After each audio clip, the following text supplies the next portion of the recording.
Hello there and welcome to the live coverage of the committee sitting that is probing the alleged IGP plot to remove him. The committee is currently in Parliament sitting, and before the committee is expected to have some 3 senior officers who were also implicated in the leaked audio plotting the IGP's removal. My name is Philip Nielate. Let's cross over to Parliament now and bring you a live feed of the event.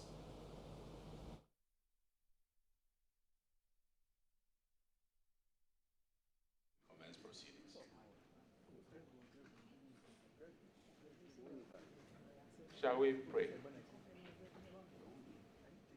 Father in heaven, we thank you this morning for the opportunity to gather once again to deliberate on matters that concern this nation's peace and security. At this material moment, we'll commit every witness in this room to our hands, that for the purpose of the integrity of our nation and the integrity of the institutions, they will speak truth to power. And we'll commit every committee member that any question that we shall ask shall be a question that will bring out the facts. At the end of the day, we'll give all the glory and honor to thee. We'll commit every media person, we'll commit all the clerks in this room. Lord, take control over this meeting and let the end result of it be to your own glory, to your own honor. In the mighty name of the Lord and Savior, Jesus Christ. Amen. Amen. So shall it be.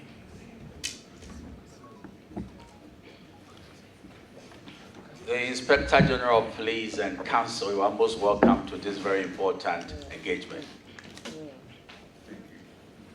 Thank you, Mr. Chairman. Thank you, honorable members. Thank you, honorable Chairman. Thank you, honorable members. Thank you, colleagues. Well, we decided that some matters have happened in the absence of the Inspector General of Police before this committee. We call them the preliminary issues evolving from the tape, which you might want to call the first tape, which went viral.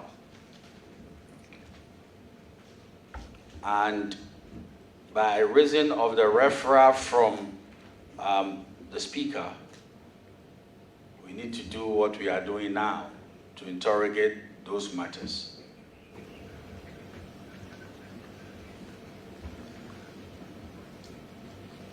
We are of the humble view that we've not started digging the evidence because we are exercising discretion in the matter vis-a-vis national security concerns. So, as you are no doubt aware, the tape had gone viral and was already in the public domain. We couldn't do anything about it. And that is why we invited Chief Bugri Nabu and the rest of them to identify the tape because of reasons of authenticity and the rest of them. And they said a whole lot of things. In the absence of a very important personality in the realm, the Inspector General of Police, we believe in hallowing the audi alteram partem rule, which is to say you have to hear the other side.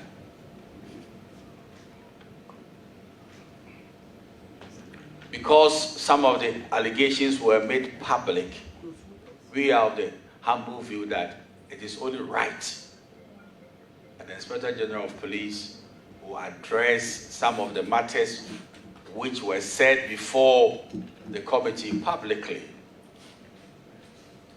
And then we will decide when we retire to go into the evidence which I believe will be in camera.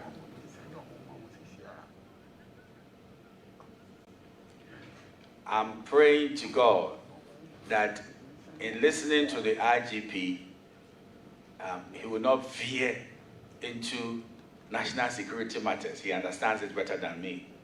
So that we'll be able to do something very good in camera. So when I see that the IG is going areas where, it's national security, I will just say that please hold your horses, because we'll do certain things in camera, we'll be able to say. So it is only fair, because you've heard a lot of people saying that, why is it that you made it open and you intend going in camera? Our response is very simple. What was made open was in the kitchens of Ghanaians. It was in places where they were playing draft. You've listened to it already. And we couldn't do anything about it. But when we want to find the evidential support for what is in the public domain, and in our discretion, it will touch on national security, I'm afraid then we don't have to go open. We'll sit in camera and listen to the evidence when you'll be called upon to prove what you said publicly. And the lawyers understand. Making an allegation on oath is not equal to evidence.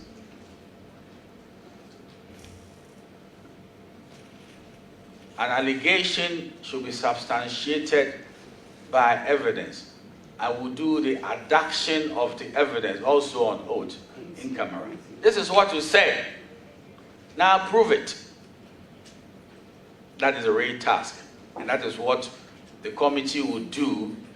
And then, by reason of the evidence that we've heard, which is not intended for the public consumption, we'll be able to do the findings of fact. And based on the findings of fact, we'll be able to make recommendations for plenary. So this is the basis of we saying that, with the greatest of respect, the Inspector General of Police should say what he wants to say with the cameras on him, and shouldn't say what he shouldn't say to the general public. But what is very necessary to aid the committee, he can always say it when we meet him in camera. So I want the general public to understand what we are attempting to do, so that at the end of the day, people will not be accusing us of the fundamental error that you started openly. Why do you want to go in camera? We have nothing to hide. And I want everybody to, come to terms with what I'm saying. We have nothing to hide as a committee of parliament. We didn't originate the trouble. None of us manufactured a tape. We didn't do that. As a matter of fact, we have been burdened with the investigation by the Speaker. We do not have malice aforethought. And we want to stress that. We do not believe anybody's disgrace will inure to our benefit. We do not believe that when a man should rise to the high office of Inspector General of Police, we are the ones going to besmear him and vilify him. None of us has that kind of agenda. So please relax about what we are doing, and we have all covenanted that will give the devil his due.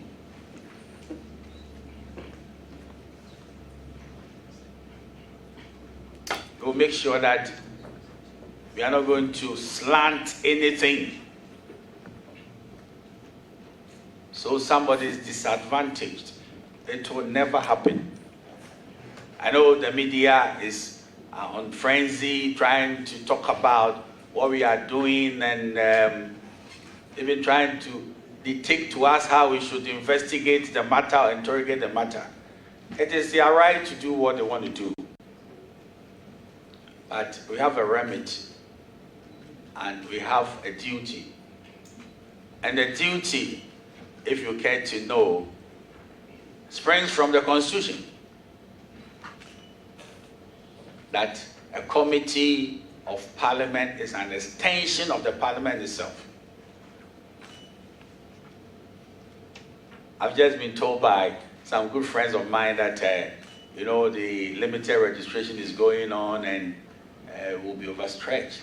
I said, well, that is what has happened. The members of Parliament should be in their constituencies to go and monitor the limited registration. But when the Constitution wants you to work, maybe you have to respect the Constitution and find space and go and do your limited registration. So that is why we are here. Constitutional obligation to interrogate the matters, no more. And I hope the general public will come to terms with the job that we are doing.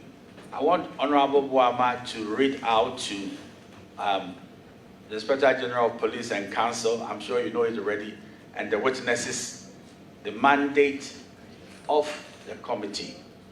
So the general public will come to terms with why we are seated here.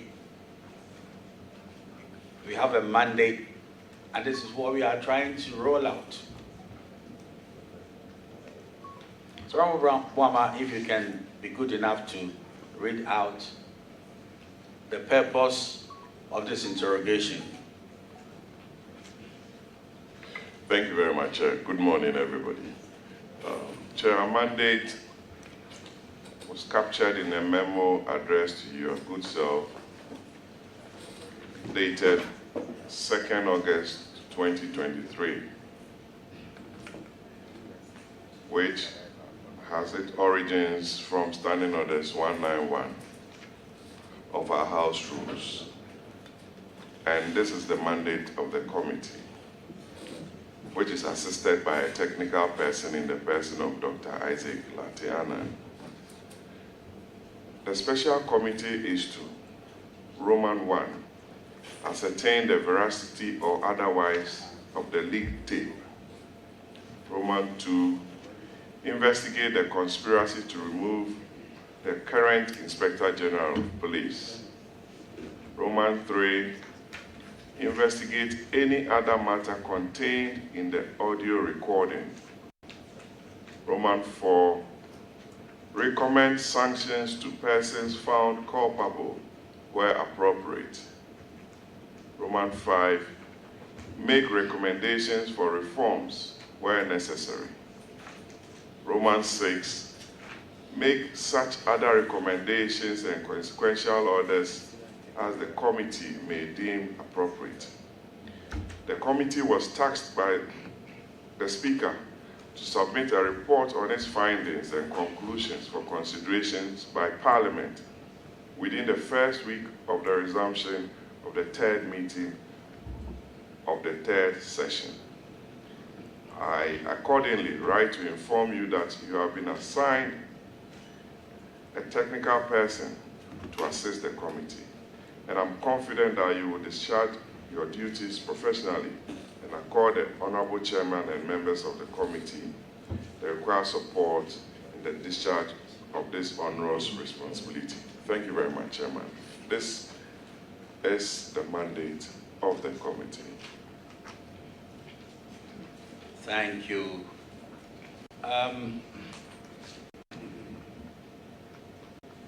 There has been some intervening matters after our last sitting, and I want the Vice Chairman to touch on it briefly, because it is healthy that every witness here should understand that in discharging this constitutional obligation, they have immunities and privileges which will relax them.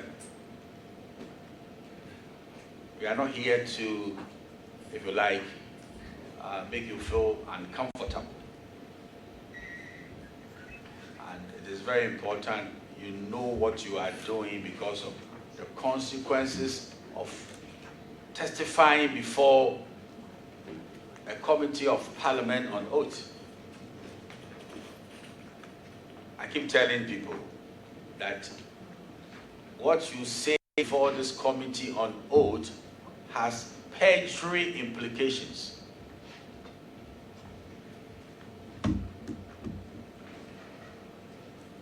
Which is to say that if you perjure yourself before this committee, we'll package the dossier on the perjury and hand it over to the Attorney General to consider you're being prosecuted.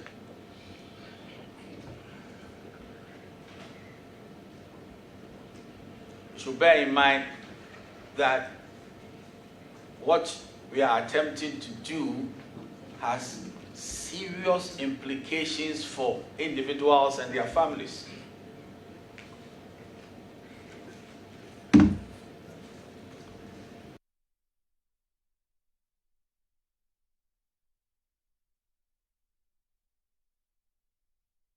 Cause somebody irreparable harm.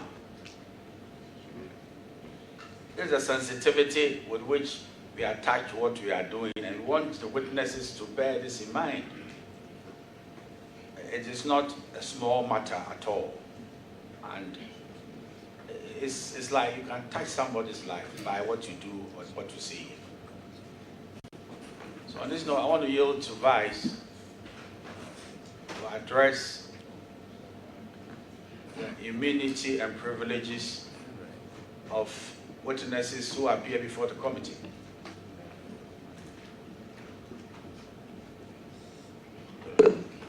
Chairman, thank you for the opportunity.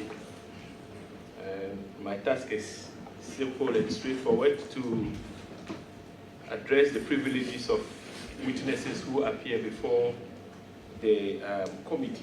But Honorable Chair, oblige me, before I do that, I just want to add to what my colleague, Honorable Patrick Boama, said with regards to the mandate of the committee, and to say that the mandate, as stated by Patrick, flows from the Constitution, because I've heard some commentary which is to the effect that the police service has its own internal mechanisms for dealing with issues of misconduct. And so in the view of those who hold that opinion, Parliament ought not to have engaged in this exercise in the first place. But I should say that under Article 103 of the Constitution, Parliament is clothed with the power to exercise oversight over ministries, departments, and agencies of state. And therefore, it is not out of place at all for Parliament to pry into matters like, what is currently before us, the leaked audio and its implications. Parliament has the power to look into such issues. And for the avoidance of doubt, let me read out, Chairman, for the public consumption, Article 103(4)(3) of the Constitution. It reads as follows: committees of Parliament shall be charged with such functions, including the investigation and inquiry into the activities and administration of ministries and departments as Parliament may determine, and such investigation and inquiries may extend to proposals for legislation. So Article 103 of the Constitution is very clear on the mandate of Parliament. So notwithstanding the fact that you may have internal arrangements, mechanisms for dealing with issues bordering on the integrity of agencies and departments of state, when Parliament deems it fit, we can come under Article 103(3) of the Constitution to investigate any matter emanating from the agencies and departments which are also under the watch of Parliament. And that is what we sometimes call parliamentary oversight. Now, my main task on the issue I'm about to raise has been remedied. So, I mean, the point needs to be made. That particular issue has already been remedied. And it has to do with the decision of the police service on the 7th of this month, September, to interdict 3 officers who appeared before us to assist the committee to, as it were, investigate issues surrounding the leaked audio which went viral. And Mr. Speaker composed this committee and directed that we investigate the matter and report. The officers in question are COP Alex Mensah, Superintendent JB, and Superintendent Asari. The committee was displeased when it came to our knowledge that the officers had been interdicted as a result of the work of Parliament. We thought that it was inappropriate for the police service to have taken such a step, especially when they knew that this committee had actually commenced its investigations and the witnesses had appeared.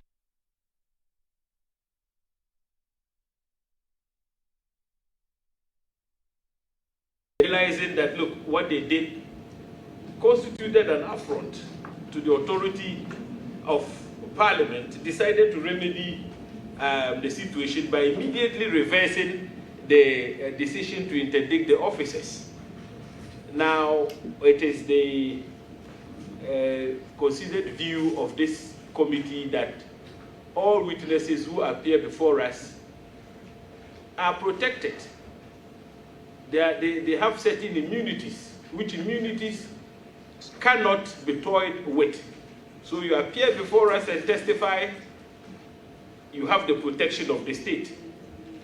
Under no circumstance would anybody who appears before Parliament be gagged or intimidated. That is the message we want to send out there, so that those who have been invited as witnesses should feel free to speak to the issues without the fear that somebody might interdict you because you have appeared before Parliament to assist Parliament and unravel certain truths.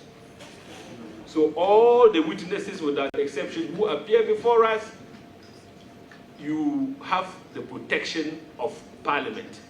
We're going to raise very serious issues with regards to the approach. But like I said before, the police service itself, in its wisdom, realizing that their actions were not proper, took steps. But we thought that, look, as a committee, we can't just keep quiet. And so today we would seize the opportunity and drum home the message that witnesses would enjoy the protection of the committee at all times once they are here before us. When our work is over, we present our recommendations. Yes, the police service, we know you have your service regulations and so on. If you think that the time to invoke those regulations, I mean, is ripe, you can do that, but after we have finished with our work, because we don't want anybody to feel that, look, well, he or she has been gagged because the person volunteered to assist Parliament with its investigations. So, Chairman, on that note, I would yield to you, and I wish the Inspector General of Police, who is appearing before us for the first time, well in his engagements with the committee. Thank you.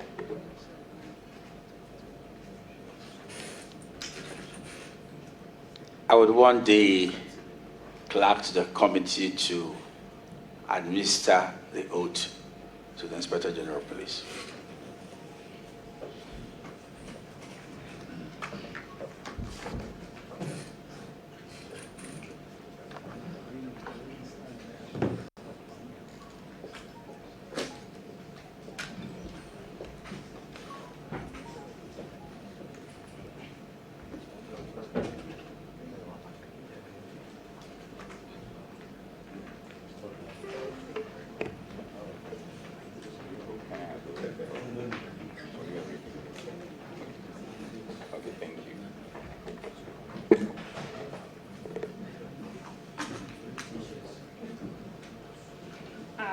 I, George Dampare, Swear by the Almighty God swear by the Almighty God that the evidence I shall give before this committee that the evidence I shall give before this committee touching the matter in issue shall be the truth, the whole truth, and nothing but the truth.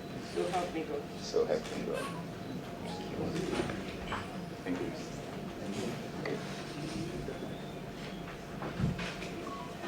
Very good. Now, Inspector General of Police, have you listened to the first tape?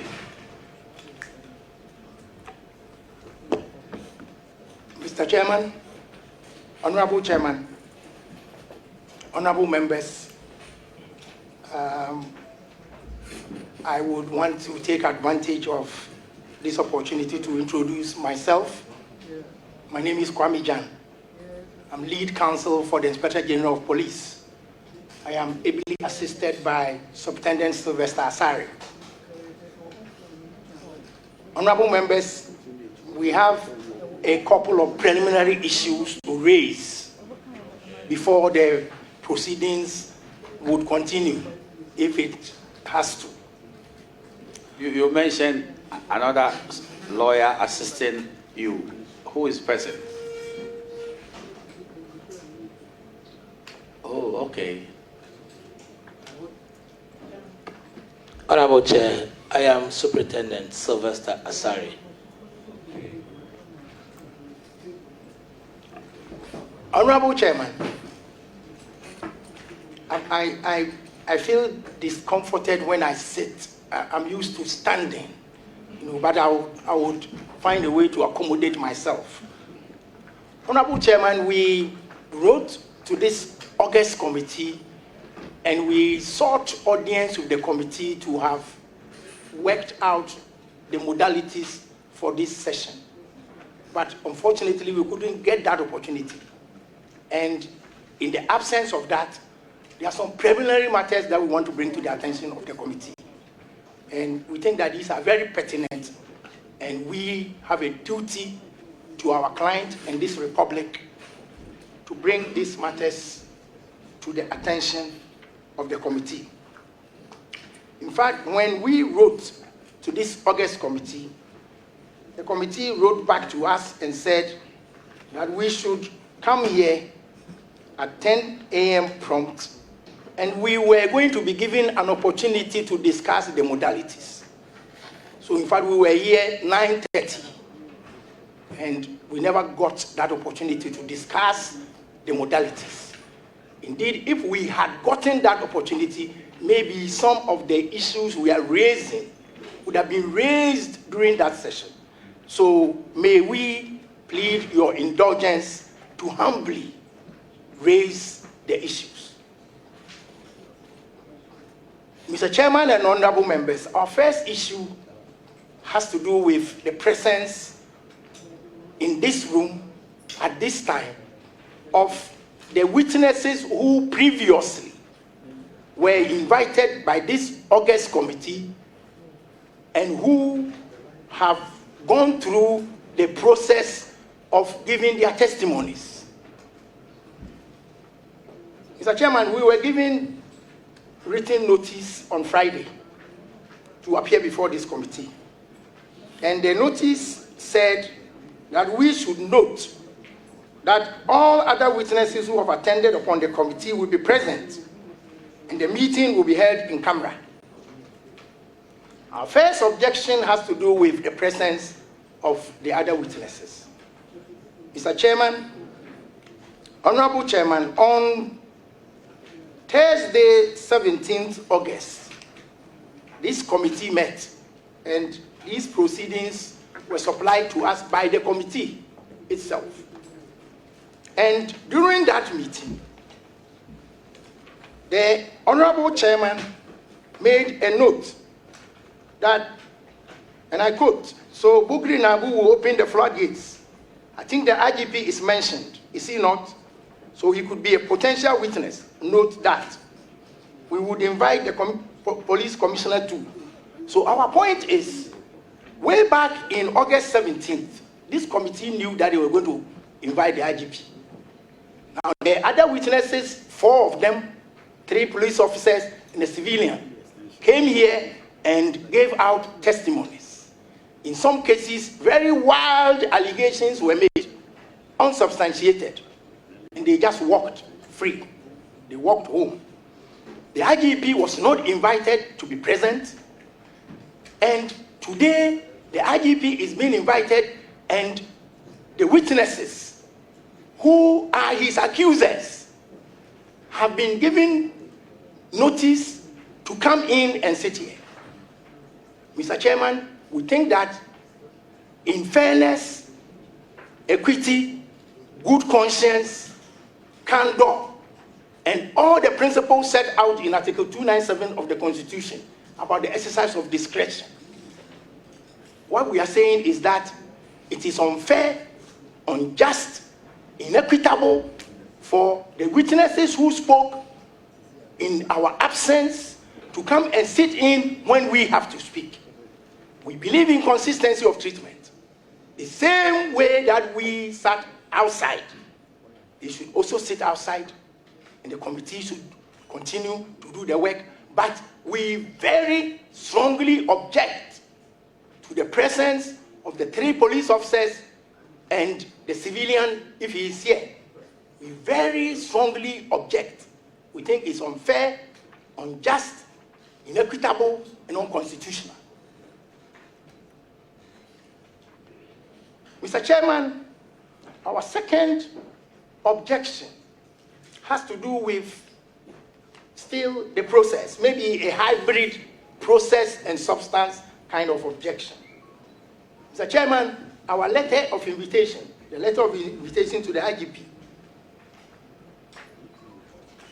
supplied us with some information. The very first page. What we got was evidence before the committee in the form of audio recordings on a pen drive. 2, the terms of reference of the committee and its composition. 3, statement made by Honorable Member for Elembele. 4, transcribed record of proceedings of the committee meetings.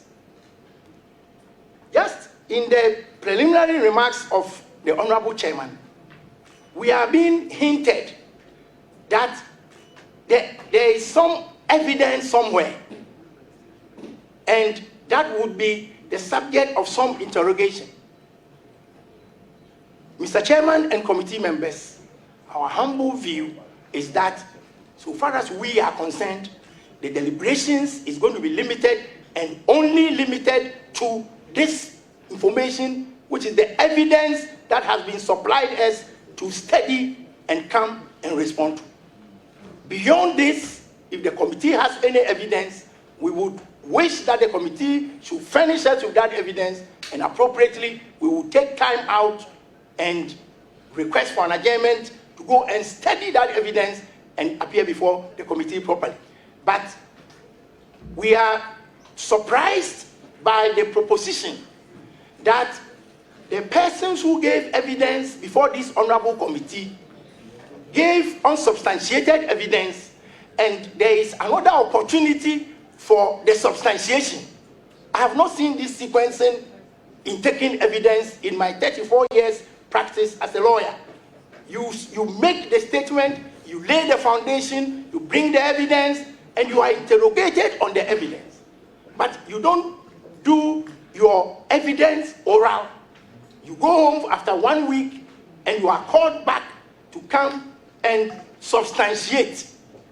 Mr. Chairman and honorable members, we want to have clarity on this sequencing in terms of the delivery, because like I'm saying, it's come as news to me.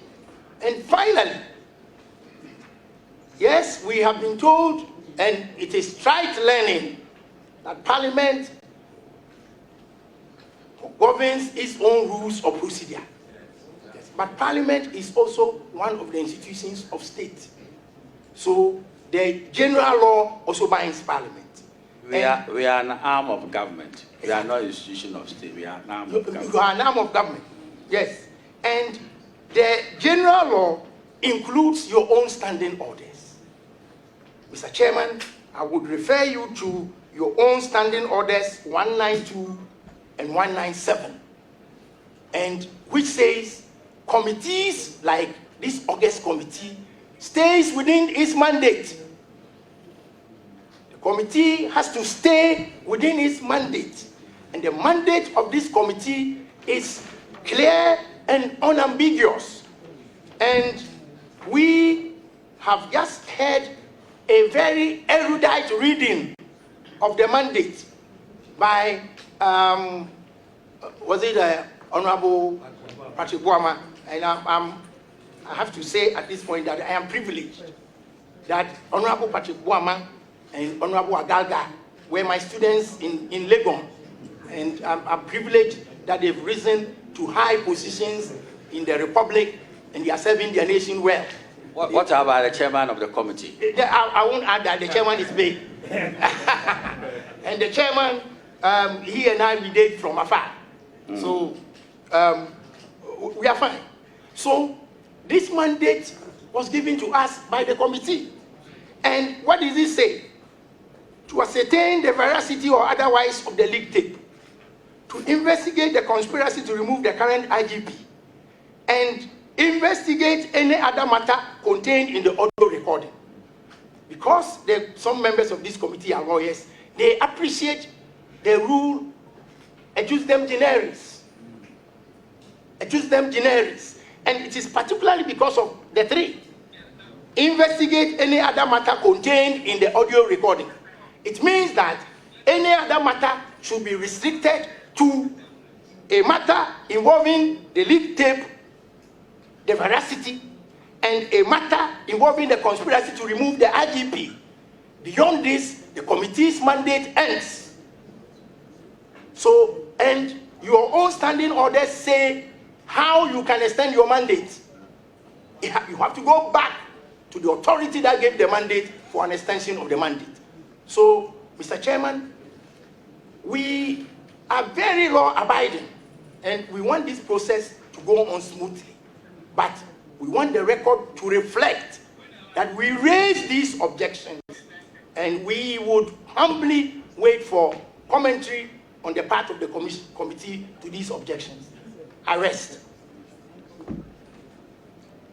Counsel, is it your submission that we have exceeded our mandate? Mr. Chairman, if this committee imports, so far as we are concerned, any evidence other than what we have on this sheet, we would take that as excess of mandate. In the event that this committee considers any matter otherwise than the authenticity, the veracity of the tape, and any potential conspiracy in the tape, that one is excess of mandate. But it should be the case that we have exceeded our mandate, or we are about to exceed our mandate. That should ground your objection or submission. Is that not so? We've barely started, and I thought you could tell us that, oh, you've crossed the line and you are doing something untoward, or you are just advising us not to exceed our mandate. Mr. Chairman, you already stated categorically that you have some evidence which appear to be other than what you have given us. Let me explain why it is so.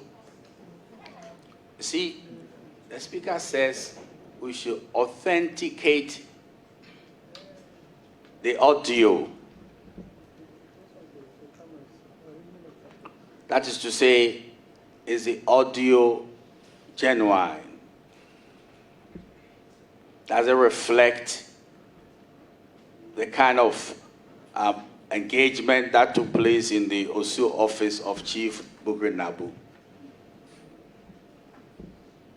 So in doing the authentication, it has come out, and it's also part of the evidence that we had, that it is not a complete audio, which you say has been doctored.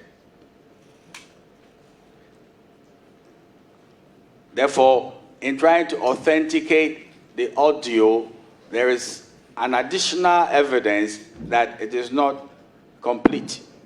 In fact, some of them said it has been edited, and there were unedited aspects of it. Therefore, if from the witnesses the audio is not complete, where is the complete audio? Is it not in the journey of authentication? For them to tell us that this is not genuine, but there's another one. And that other one, are we barred by, the terms of our reference to ignore it when it has evolved from the evidence? That is the problem. I don't see why it should be a challenge at all. And bear in mind that whatever it is that comes out of these investigations, which is very necessary and relevant, we have the right to look at it so that we cannot be deceived. If you remember, I don't want to say so many things, but I thought when Chief Bugri Nabu said he did the taping and said yes, then I thought the audio has been authenticated. And the man said, I did the taping. Only for other witnesses to come and say, no, it is not a complete tape. It doesn't reflect what transpired amongst the three of them. Are you saying, by the force of logic, that the committee should ignore the evolving evidence? Then what kind of investigation will we be doing? So on the issue of an additional tape that is not part of our mandate, I beg to say you are overruled, because there's a connectedness that we can't ignore. That is what it is. You see, because at the end of the day, we are supposed to do a very comprehensive exercise for the benefit of the House. But we're good enough to have given you the second tape on the same pen drive that you have, which gives you the opportunity to look at it. So this committee has not shortchanged your client. This committee has been generous enough to give you every relevant information for purposes of, the IGP stating his case. So this is where we are on this second matter, because I do not believe at all that we have exceeded our mandate. You see, you will need to, if you've not studied the second tape and you want space to do that, we'll give you the space to do it. But it will be a very truncated way of adduction of evidence, that evidence coming before the committee as a result of the leaked tape should be ignored by the committee. I don't think that is the way to go. And then also,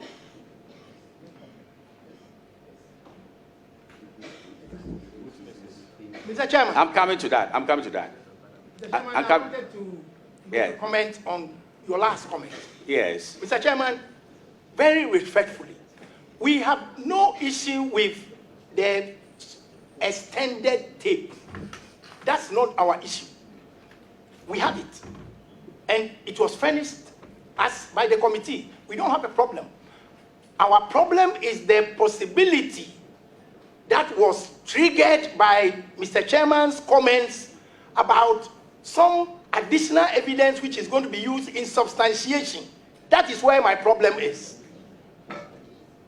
That is where my problem is, because I expect that when the witness testified, if they had something to substantiate, that is when they should have substantiated. Not subsequent 1 week later, before they are called back to substantiate.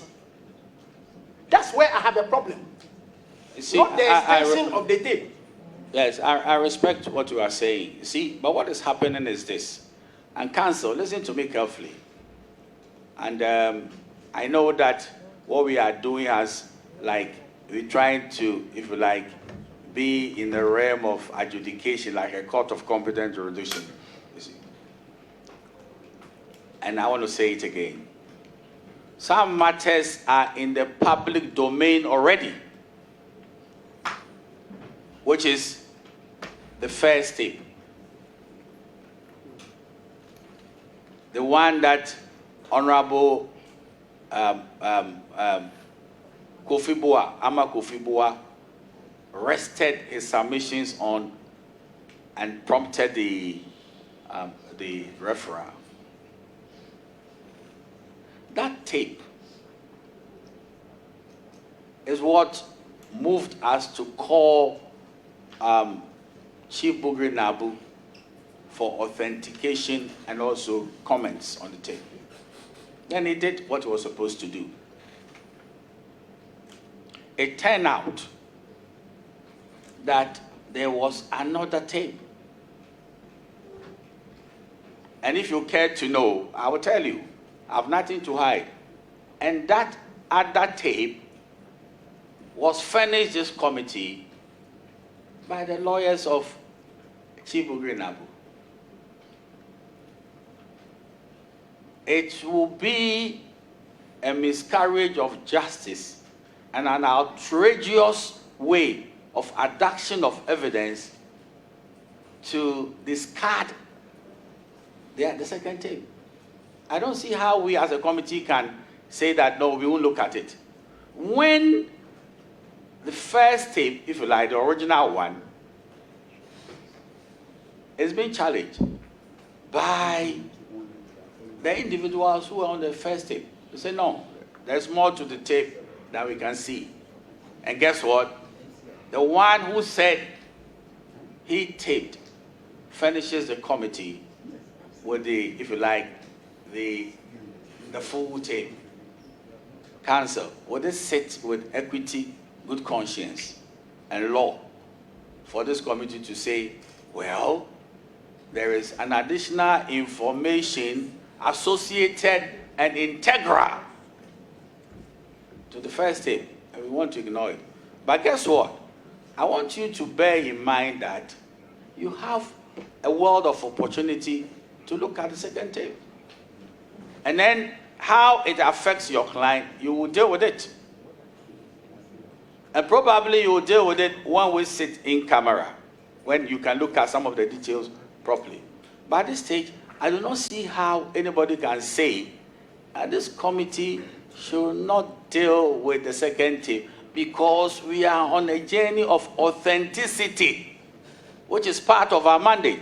So in trying to authenticate the tape, we have found that, oh, the first one is not all that the tape is supposed to roll out, but there is additional conversations on the second tape. So I don't want to go more than this. Now, let me deal with the second issue of the necessity to let them sit in, the witnesses. There was no way we were going to call the IGP about some of the matters, because we didn't want to say that IGP has done something untoward. If you listen to the first tape, there's nothing the IGP did regarding the first tape. And therefore, to say that we should have brought the IGP in to sit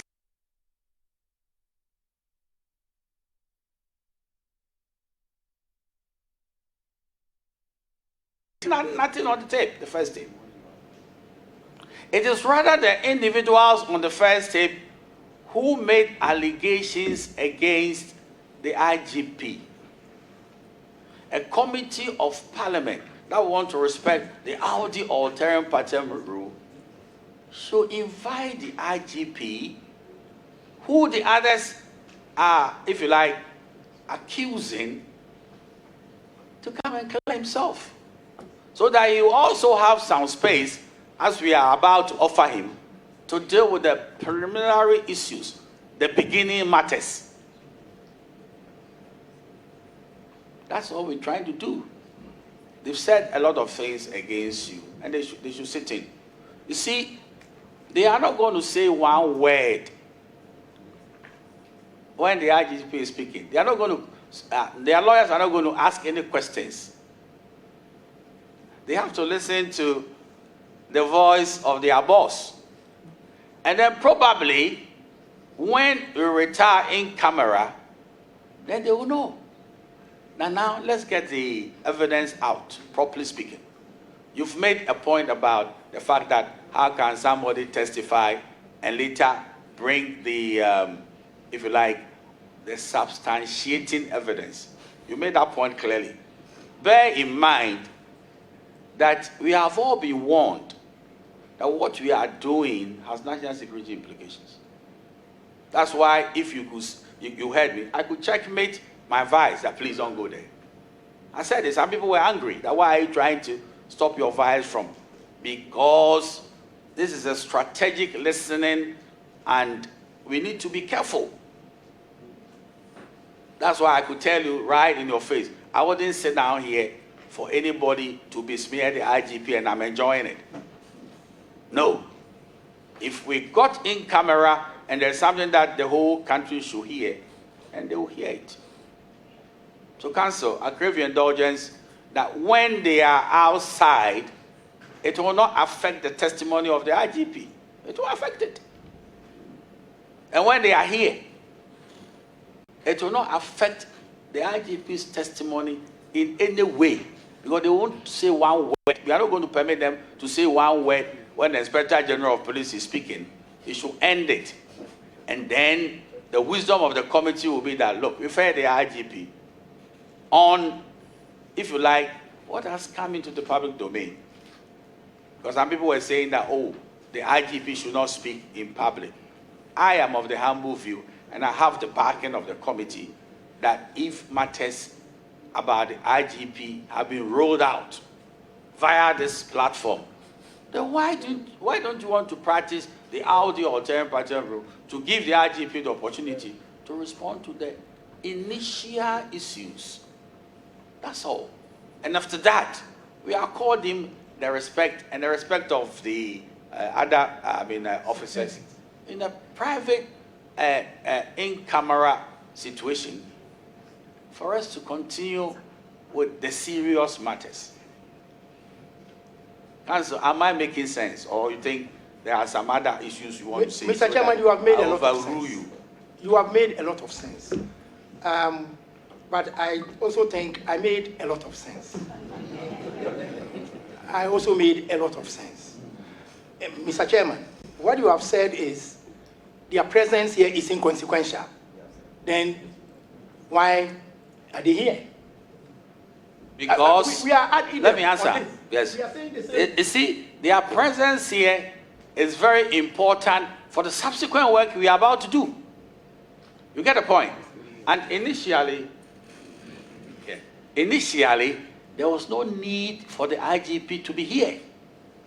Please get my premise right. Because if you pay regard to the first tape, there was nothing that IGP has done. On the contrary, there is a congregation of men who are talking about him. So why invite the IGP? There was no point.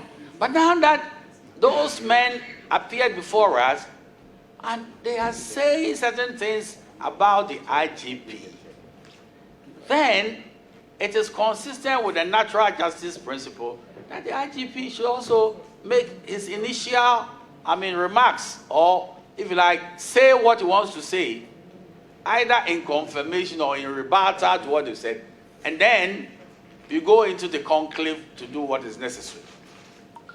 But to say that they should go out when what the IGP is saying is not the end of the interrogation, because we are telling you, and we have to be very honest, we respect where the IGP is sitting.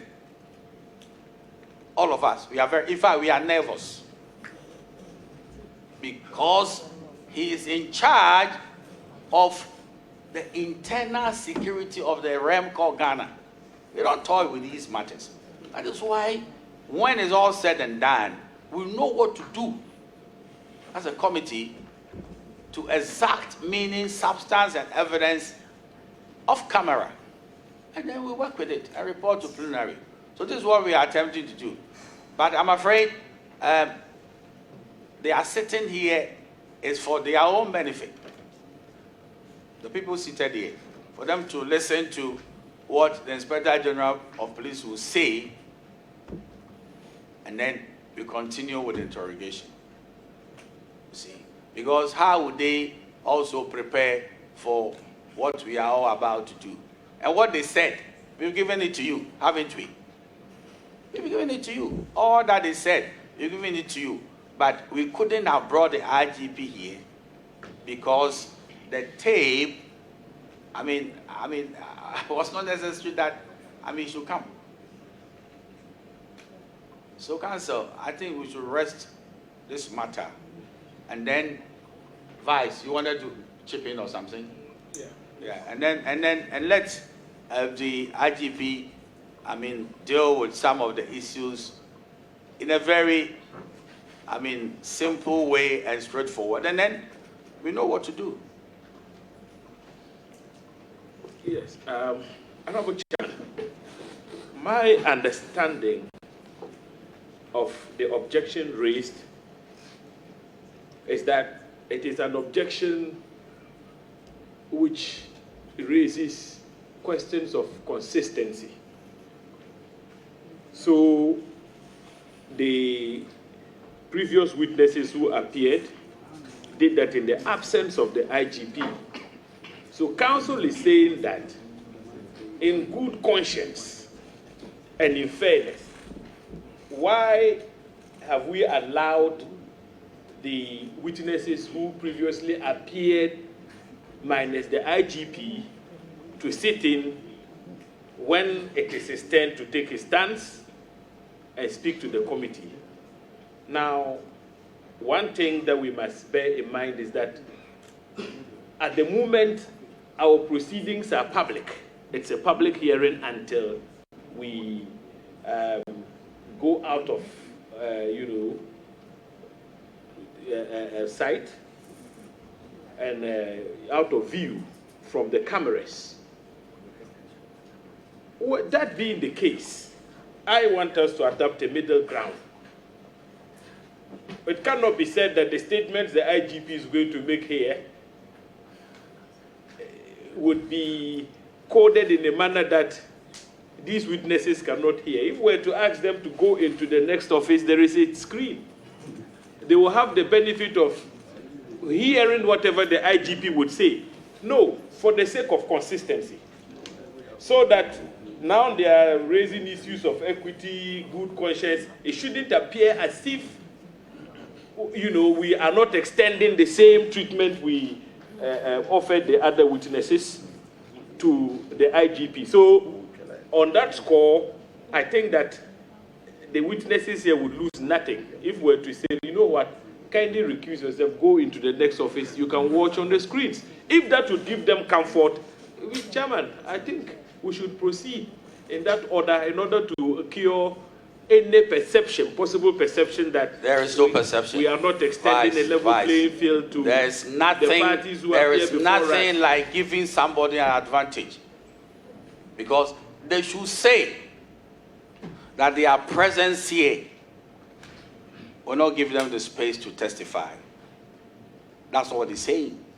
And I've given you a very good premise, that there was no issue of consistency of treatment when we started the interrogation, because we couldn't have called the IGP to come and sit in when we started, because nothing concerned the IGP. Guys, let's get it right. And I do not know the kind of disadvantage the IGP will suffer if the people are listening to him. What is the problem? There's no problem at all. They are not going to say one word. On the contrary, the one whose voice we hear is the IGP. Nobody's going to, there's no lawyer here who's going to stop the IGP in the middle of that when he was trying to tell us, if you like, the preliminary issues. And counsel, I want to stress this. The preliminary issues that they said here, that we're giving him space to state his position as a preliminary matter, because he was not present when those allegations were made. And we want to be fair to the IGP and let the IGP dilate a bit on some of the things they said. But to invent another principle that there's an inconsistency in this matter is neither here nor there. Because it is not the people sitting here who determine what the IGP will say. So please, counsel, if you want the IGP to speak, let him speak. If you don't want the IGP to speak, say so. But with this other argument that their presence is evidence of inconsistency, it's not borne out by what we've done here, the proceedings. Because who knew what was going to happen today? But for the fact that what they said, I sitting here as a chairman, I didn't know what they were going to say.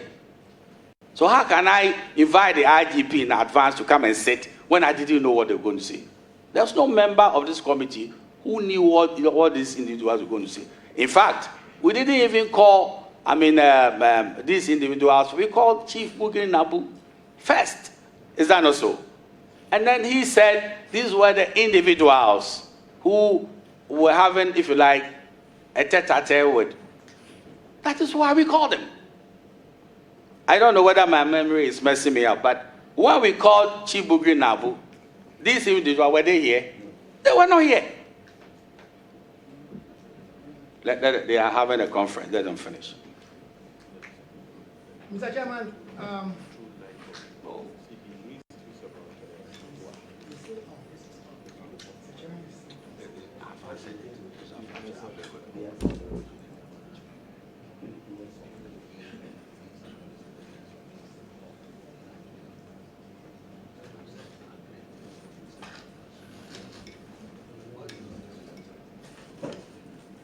Counsel, what is your view? And I want to proceed. Yeah. Mr. Chairman, I also want you to be able to proceed.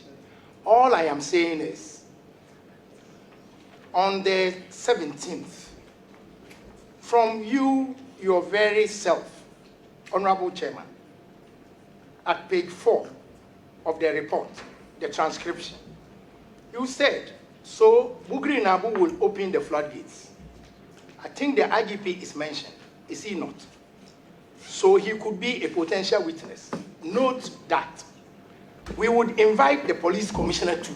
That's why I am saying it was not after the testimonies that you knew who to invite.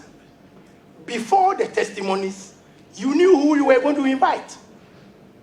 So at that point, you should have invited the IGP. As to who was a potential witness, it didn't come after the testimonies. It came in your first meeting, way before Bugri Nabu was called. And I am taking this from a report given to us by this committee. I'm not making anything up. Can you tell this committee in a few words? I wouldn't want to have a banter with you. You know you can't do that. Listen to me carefully. Yes. Can you tell this committee the injury you will suffer if they are seated there? And then I take a decision. What injury are you going to suffer? I don't get it. What injury are you going to suffer so that we note it and take a decision? What injury are you going to suffer? Now, Honorable Chairman, in the event that they stayed outside, what injury will they also suffer? And what injury will the committee also suffer? See, the committee is not sitting only today. And please mark my words carefully. And I'm going to say it finally because you can waive your right not to speak. And I wouldn't worry my soul at all. These are going to be my final words to you. And I don't want to continue with the banter. I don't need it. You have an opportunity to speak. You see, these individuals and even the IGP are going to continue after here.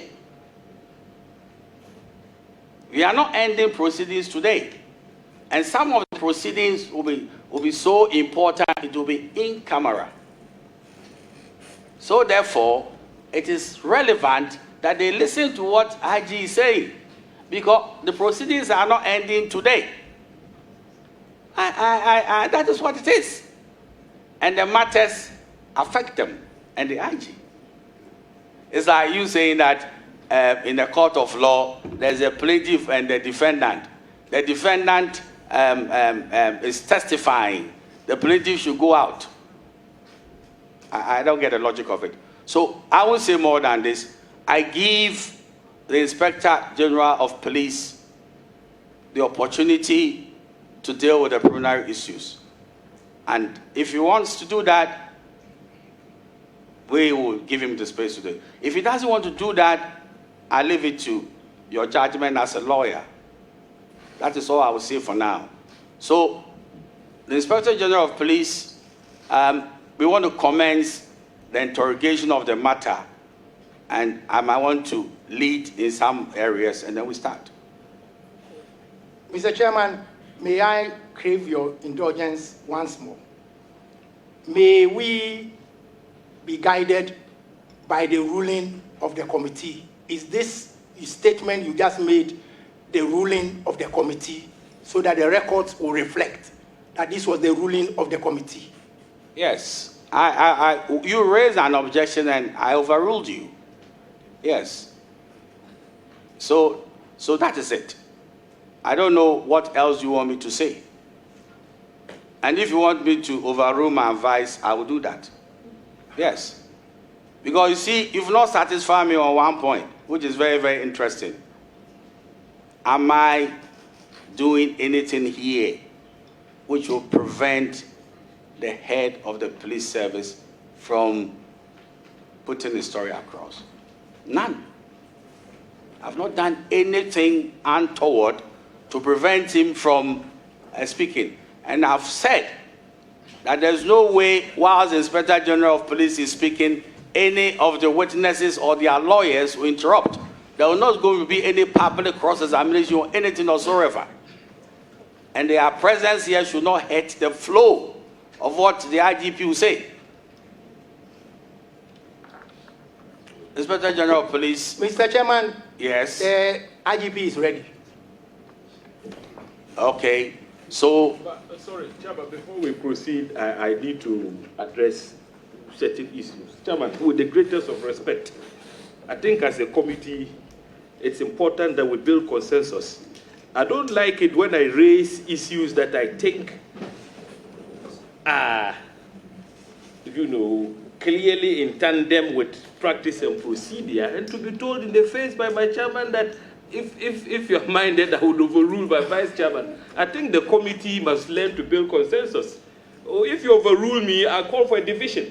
And then my position on the matter is captured on the record. So I don't like to hear statements like, I could overrule my chairman and we make progress. If you say things like that, I call for a division so that how I feel about the matter is captured on record. No. So with that in mind, I think we can make progress. Let's learn to build consensus, in these matters. Yes. How you feel about the matter has been captured already. Because you spoke and it was done. No, but you said you'd overrule me. But the speaker overrules us all the time. I have a voice here. If you overrule me, if a chairman can overrule a vice, why is he a chairman? I call for a division. And you know what that means. Chairman, I think counsel has given indication that the IGP is ready, and we want to listen to him. I think that is what Ghanaians are waiting for. Thank you.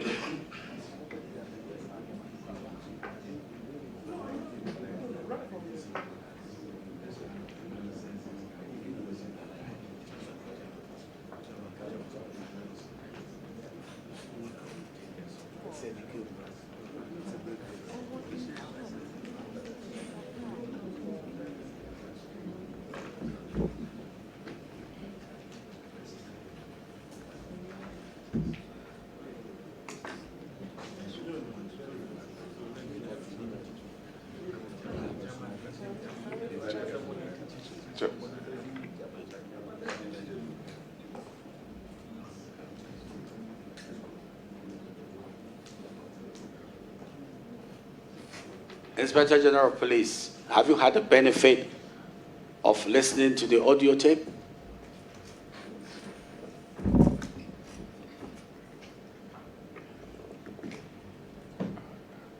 Honorable Chair, thank you. And thank you to the members of the committee. I would like to say that, Honorable Chair, if you permit me, before I speak to that, I want to make a few opening remarks. Sure. Thank you, Honorable Chair.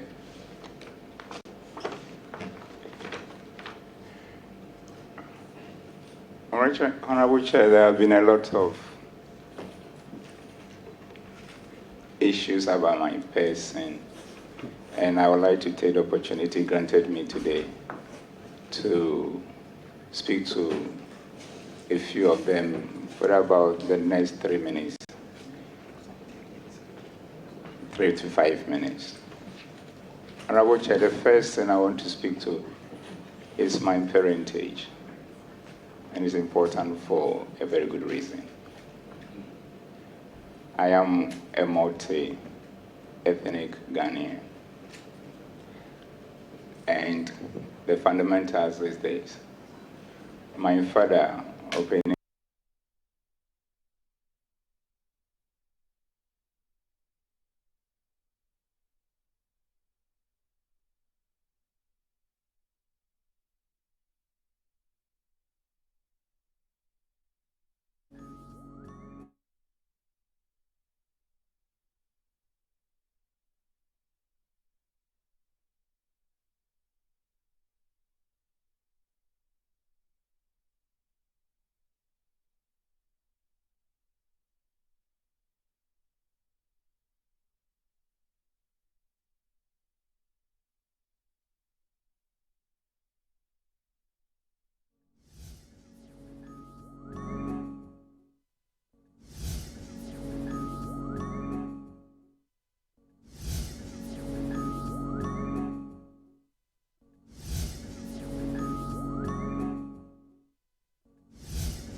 We apologize for that technical hitch there, but we will bring you live feed from what is happening in Parliament so far as the probe is concerned. It just went by.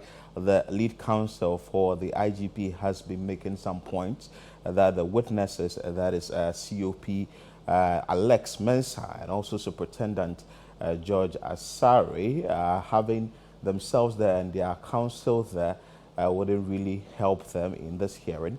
But the chairman of the committee, Samuel Atachia, made it clear that, well, it's not going to be against what the IGP will say that, and that is expected that at least if they are in there, is going to help with whatever they are going to do in there. So the proceedings has started, and what is being made in there is the IGP was clearing the air about his background.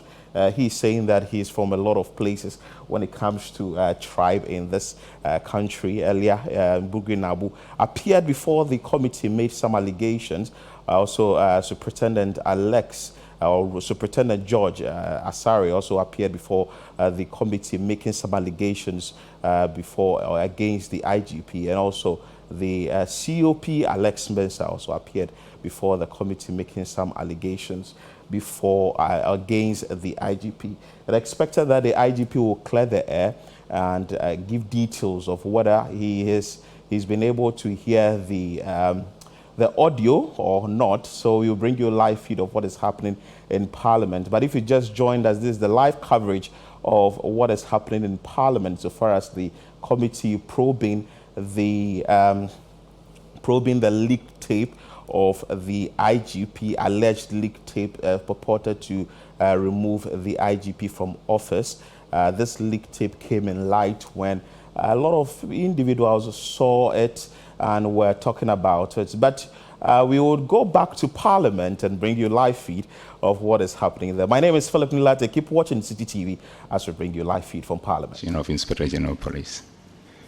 Honorable Chair, my progression within the police service is this.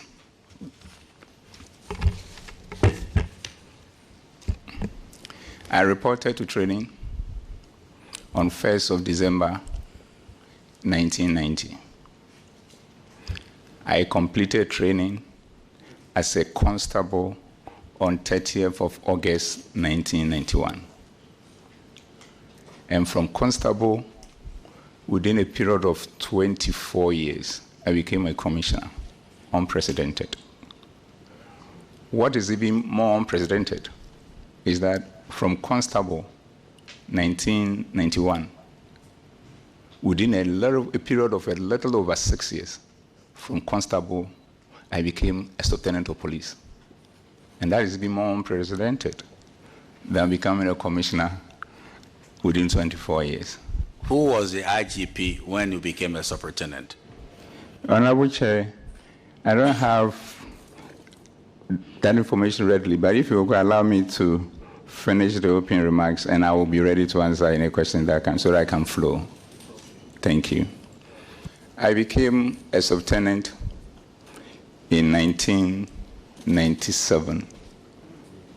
1997, I became a lieutenant, and that was on the 1st of June 1997. So becoming a constable on 30th of August 1991, by 6 years and probably a few months, I became a lieutenant of police. And that is very unprecedented. And this is how it happened. When I joined the service and looked at all the policies within the service, I realized that it's a policy that encourages education, that if you attain a particular qualification, you get a particular rank. So I started off my A-level also by private studies, and I was able to get my A-level done. And as a result of that, on the 5th of April 1993, I was promoted to the rank of sergeant. That is 2 years after I became a constable. Then in the course of it, still learning and taking advantage of the policies that encourage education, I embarked on a professional course to become a chartered accountant. And I pursued the course, and at a point when I passed certain sessions of the course, which was within a year after I became a sergeant, I was promoted to Chief Inspector on the 1st of September 1994, which means a constable 1991, 2 years down the line, a sergeant 1993, and then roughly 1 year down the line, Chief Inspector 1994. Then I had a privilege, and also for the record, when I was at the depot as a constable, before I passed I was a constable, from recruit to constable. By the grace of God, I won all the awards, with the exception of one, which is marksman shooting. I had a privilege in 1995 to go to the police academy, then the police college. And there, at the end of the day, I became an ASP in 1996. And also the best cadet for the course. And also by divine providence, I won all the awards with the exception of marksmanship, which is shooting. Then thereafter, in the same year, 1996, I became a chartered accountant. 1996, I became a chartered accountant. That is a course that I started and completed within a period of 2.5 years. So when I became a chartered accountant, then I made a submission to the police leadership on the basis of the existing police regulations on promotions. And they promoted me based on that qualification to Lieutenant of Police a year a little over a year after I become ASP. It means I'm one of the few people ever to be in the police service who never became a DSP, Deputy Subtenant of Police, before becoming a subtenant. So that is for the record. And what it means is that when I became a subtenant, most of the senior people around, including my own big brother George, was an ASP. So after 6 years from there, I became a chief subtenant. Chief subtenant. And from there, after 6 years of being a subtenant, another 4 years, and after I that, became assistant commissioner of and my police. chief subtenant, And another 4 years, I became deputy commissioner of police. And roughly another 4 years, I became commissioner of police, which is the commissioner of police, assistant commissioner of police 2006, and from there, deputy commissioner of police roughly 2010, another 4 commissioner of police 2014. What it means is that within police regulations, promotions are based on the number of years you serve, your competencies, your integrity, your character, and availability of vacancies. And looking at my promotions, beyond the miracle aspect of it, the rest of my promotions started following the normal course.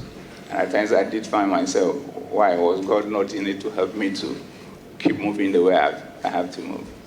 So in terms of my qualifications, my ranking in the police service, it has been purely based on my competencies, my academic qualifications, and hard work because of the passion I have for the work. I have not at any point in time been called aside by any individual and granted me any favor that I did not deserve. Honorable Chair, in terms of positions I've held, I have been across virtually every command within the service. And at a point, because of my commitment to work, I was handling multiple schedules at the National Headquarters. Because if you give me a work, you just have to consider it done. Because that is me. I get things done, and I work around teams to get them done on the basis of Genesis 1:26, where I know God himself said, let us create, indicating that God being the originator of teamwork, you cannot do anything and function without teamwork. And that has been my style. So in all this, it got to a point I became the most senior commissioner of police, that is the next to the Inspector General of Police. And when that Inspector General of Police retired, His Excellency, the President of the Republic, Nana Addo Akufo-Addo, found me worthy to take that position and work together with my colleagues, together with all the other security agencies, to ensure peace, security, law, and order in this country of ours. So it is on this note that anytime I have the opportunity, I do say to Mr. President that forever, myself, my family, especially my wife and children, and my extended families which are dotted across the country, will be forever grateful to him for finding me worthy to occupy the position and working in concert with my colleagues in order to prosecute the agenda of the police in line with our constitutional mandate. Honorable Chair, let me speak briefly about my colleagues here. George is my big brother. JB is my kid brother. Asari is my brother. The beautiful thing is this, Honorable Chair. We've been together for far long. And my brother George, you know, his wife, since I joined the police today, I call her my mom. And that will never change. And JB, my brother, my kid brother, when I became the Inspector General of Police, I call you and offer you the position of Director Cybercrime. My brother Asari has already gone through the whole process at various places. And by the time I came, he was still at the position of where he is today. We will not have recourse to as to where precisely he wants to be. And this is how I have coexisted with all of them. And as you can see from behind, all my management teams are here, because that is how we do our things. Then, all of a sudden, this matter came up, and the matter was about finding out what has happened, and who said what, and where it came from. And my brothers were given opportunity to come and speak, and they did speak and made indication that, yes, they are involved in what was happening. Then all of a sudden, instead of them to focus on that matter, they came out with wild allegations, Honorable Chair, with wild allegations that touch my person, the police leadership that I lead, and the entirety of the police service. Without, until today that I'm being told that now they have some evidence, without a shred of evidence. Honorable Chair, at the time that they were making it, without a shred of evidence. And Honorable Chair, those wide allegations without a shred of evidence has brought a lot of pain to myself, my family across the country, and especially my wife and children. That you are so patriotic because you believe in what you call pan-Ghanaianism, where you think that because of your multi-ethnic nature, everybody you see, as long as the person is a Ghanaian, is your brother or a sister, mother or father, uncle or auntie. Then the pain also to my command, my leaders, my team, that we work together, that we all know. And the pain to the thousands of police people who are appreciating the strides that we are making in transforming the organization to be the best institution in the country and a reference point for the rest of the world. They came, made all these allegations in order to cover up probably the shame associated with what they got themselves involved in the first place. And I, an innocent person, focusing on my job, working in concert with my team and all commands across the country to keep the country safe and make it to be at peace with itself. I've been asked to come and answer to these allegations, which are wide, baseless. And I feel in my spirit that this is just not fair. It is just not fair.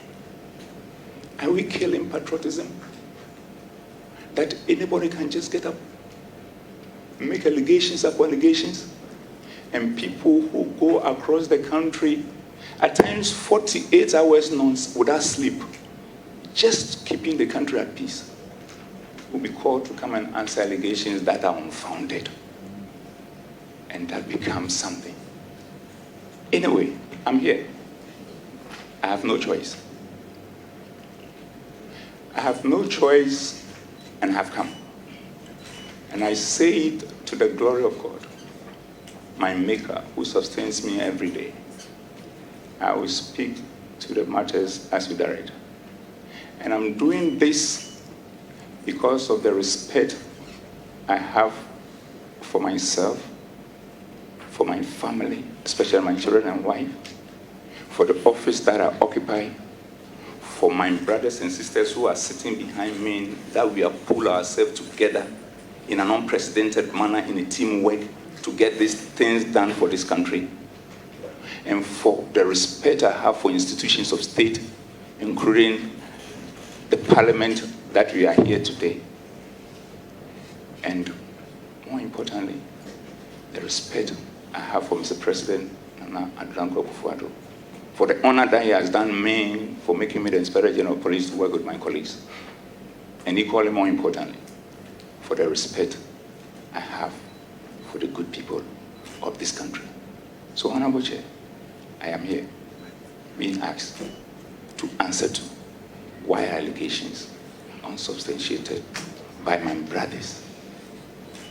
In order to cover up their shame, I am ready. I thank you.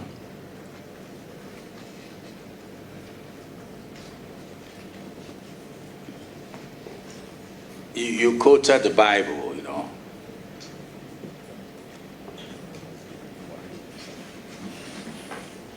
And it seems to me you are a student of the Bible, are you?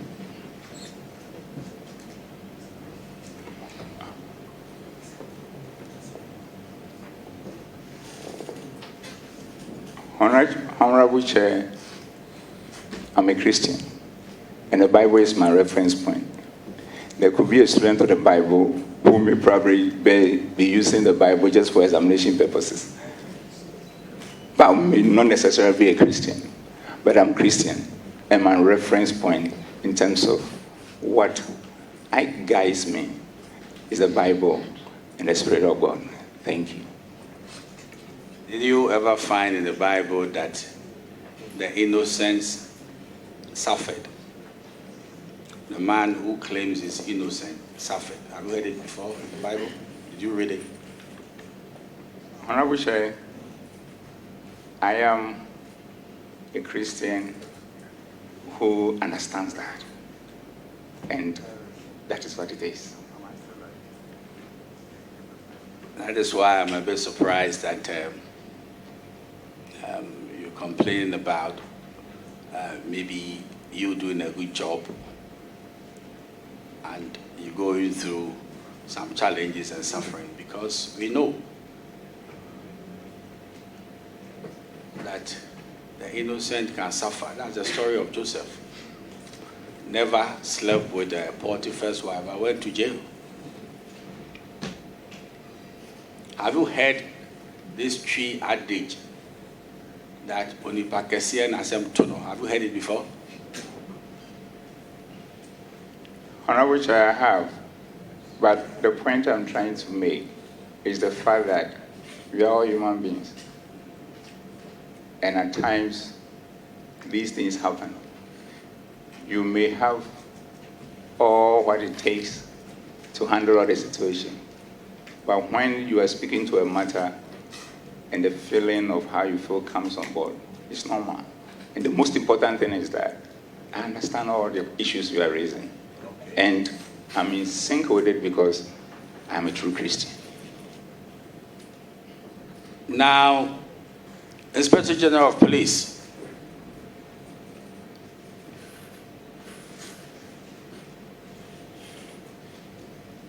do you have a working relationship with Chief Bugri Nabu?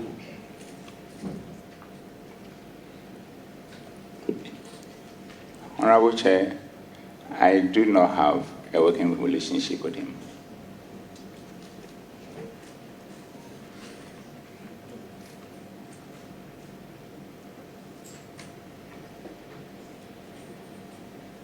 Inspector General of Police, if somebody alleged against you that you are the architect of the first video or the video, you in cahoots with Chief Bugri Nabu, got these individuals taped, what would be your response to that, sir? Honorable Chair, that is untrue.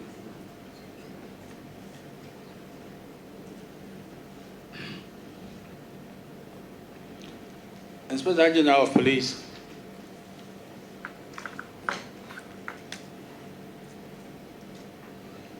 it seems to me every serious police officer would want to be an IGP. That's natural, is it not?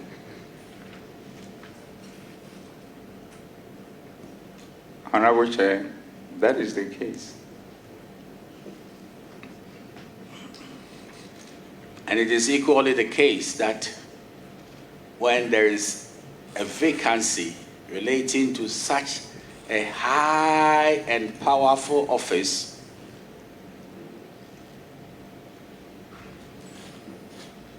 and individuals are aware of the appointor of that high office, there will be attempts to, get to the appointor, so somebody is appointed. Is that not so? Honorable Chair, that could be the case, in the sense that human beings are different. There will be somebody who will be going around to do that, and others too who may know that based on the quality they have, they may be contacted and assessed for the position. And even those who will go around to be doing that, there may be variance involved in the extent that they go. Thank you. Did you pay regard to the statement of Honorable Kofi Boa, the MP for Elembele? The statement he made on the House floor, did you pay regard to that? Honorable Chair, I have cited it and I have a fair idea what it contains. Yes.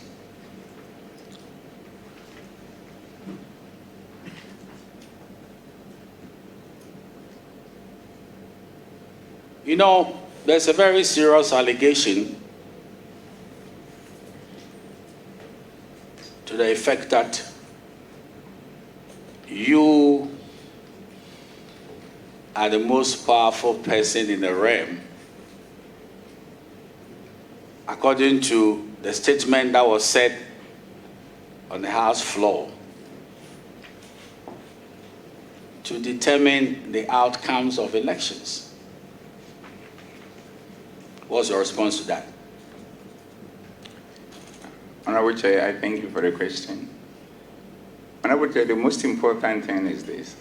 Election involves so many stakeholders, and each one has its role, and the police also has its role. An election is a simple matter where each stakeholder play its role, and collectively we end up ensuring that it is over, and the people then decide who becomes the leaders. So nobody has some supremacy in terms of when it comes to his or an entity or an institution, when it comes to its role in ensuring that election pass successfully. As far as I'm concerned, all the stakeholders has to play their role, and the point is that because each role is unique, you cannot even compare to say which one is on top and which one is not. So as far as I'm concerned, all the stakeholders have critical roles to play in ensuring that elections pass successfully. So the upshot of what you are saying is that the IGP cannot determine the outcome of an election. Is that what you are saying? Honorable Chair, that is exactly what it is. Not that what I'm saying. That is what it is. Everybody has a role. Every stakeholder has a role. And then when we all play our roles, the people who have to vote will then determine who becomes the leaders. Thank you. Are you surprised to hear that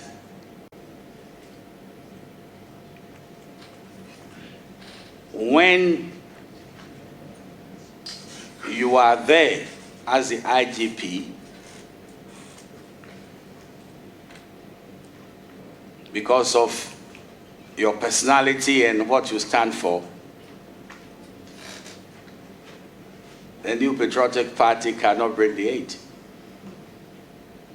Honorable Chair, can you highlight a bit about my personality and what I stand for? Well, it's gleaned from the document. It's gleaned from the document we gave you. You see, so I'm just relating to the statement that was said on the House floor. Which I understand, but if you could probably refer to it and then maybe let me have the benefit of how it was captured. Maybe Mr. Chairman has a better copy. Maybe if you can probably help me to appreciate that aspect of my personality and what I stand for, it will help me.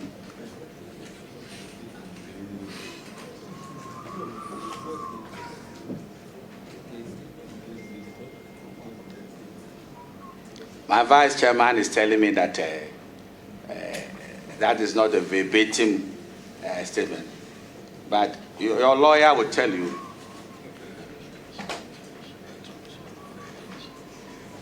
Your lawyer will tell you that I'm permitted in law to make what we call inexorable inferences and deductions.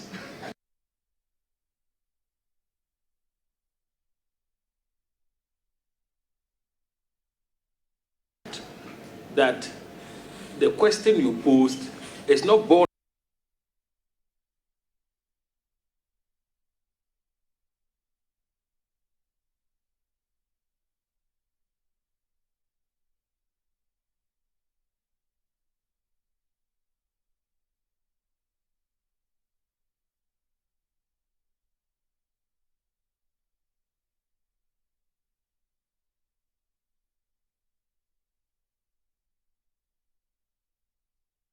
was read on the floor, and we made contributions.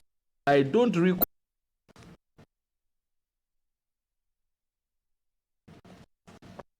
indicated that IGP is at post a certain IGP breaking the 8, which is an impossibility anyway, will never happen.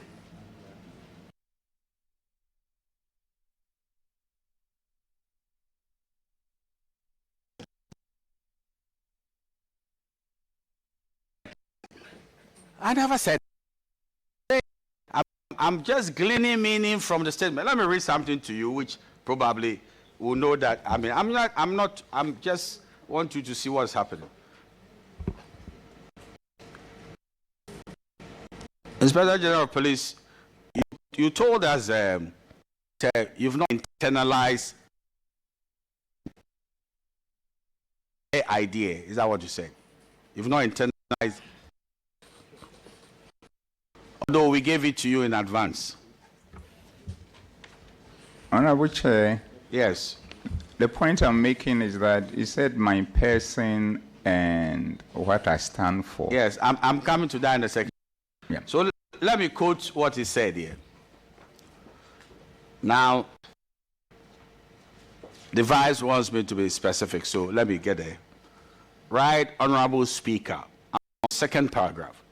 The said contains the voice of a man described in the tape as a serving commissioner of police in a conversation with another man described as a stalwart and a former Northern Regional Chairman of the New Patriotic Party.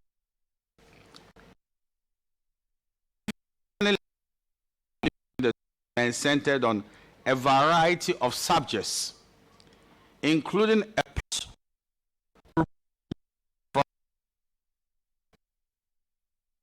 Inspector General of Police, Dr. George Dampare, and calls the President to appoint in his stead an IGP who is more submissive, loyal, and pliant to the government, the New Patriotic Party, and its quest to break the 8 to wait for general elections. So the character dimension here, I was just making a reference. You are not submissive. Probably you are not loyal and you are not pliant to the government.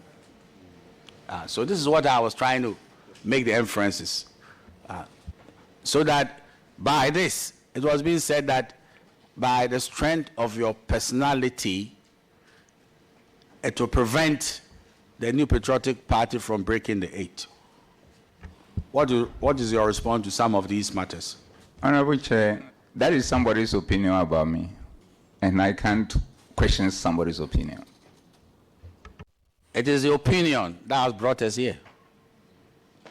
Unfortunately, it is the opinion. It is somebody's surmising that you can determine the electoral fortunes of others, which is the subject matter of this inquiry. Are you aware of that? Honorable Chair, I am aware of that, and as you heard me earlier speak, I did mention the fact that, in an answer to a question of yours, that all the stakeholders play their roles. The police that I heard and work in concert with the team at the national and across the country also play our role. So at the end of the day, it will not take an individual to make that determination. It takes the people of the country to make a determination as who becomes a leader. And like I also did indicate, opinions are all over the place. And as far as I'm concerned, I'll continue to do my work in concert with my commanders across the country, and do our job how it should be done, be it elections or any other matter. So that is what I have to say in regards to the two connected issues you've spoken to. Thank you. So, by your reckoning, what is it about you that people pass a vote of confidence like this? That if we are there, MPP cannot break the 8. And if we are not there, then comes an opportunity to break the 8. What is informing this confidence? And what is significant? That's intelligence you that I don't know. Honorable Chair, I still made a point that that is somebody's opinion. And what is about me is doing a professional police job. And then that's nothing more than that. Grateful to you. Now, I yield space to and we note what the IGP will say. I thought you had a residual power when they finished. No. These are preliminary From, okay. Oh. Yes. Issue of preliminary access where people will speak. Yes. Let me. These are privileges. Yes. Come on. Okay. So these are privileges reserved for leadership. Then continue. Yes. So, Honorable Patrick Boama, do you want to deny the fact that leadership is entitled to certain privileges that you are not entitled to enjoy? So let me. Inspector General, leadership privileges, you know. But you have his 10. So, Vice, do you have a lot of questions on the follow-ups before you have your 10? Oh, there are not too many questions. Okay, then. Yes. But just to place on record that this statement that the Honorable Bois read, which culminated in the institution of these proceedings, simply recalled, what he had heard from the leaked audio. And so they are not words, the words contained in this statement are not words that Honorable Bois generated, or they are not a figment of his imagination. They flow directly from the leaked audio. So the talk about breaking the 8, etc., are not his words. Well, just to place that on record. But Inspector General of Police, you see, if you go through the record of proceedings that this committee furnished you with, you find that there is some accusation which has been labeled against you, which is to the effect that you orchestrated the recording of the leaked audio. As IGP, I want you to speak directly to this particular accusation. Did you play any role in respect of the recording of the leaked audio? Honorable Chair, like the chairman asked initially, I did not play any role in it.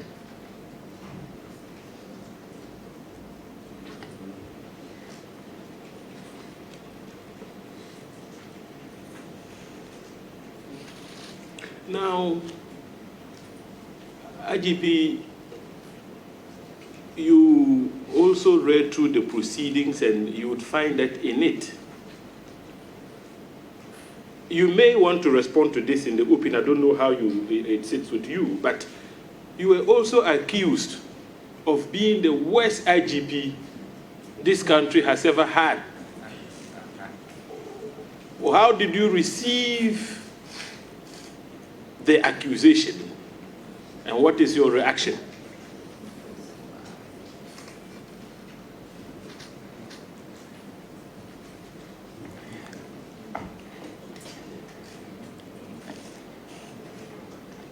Yes. Honorable Chair, thank you very much. Honorable Chair, I think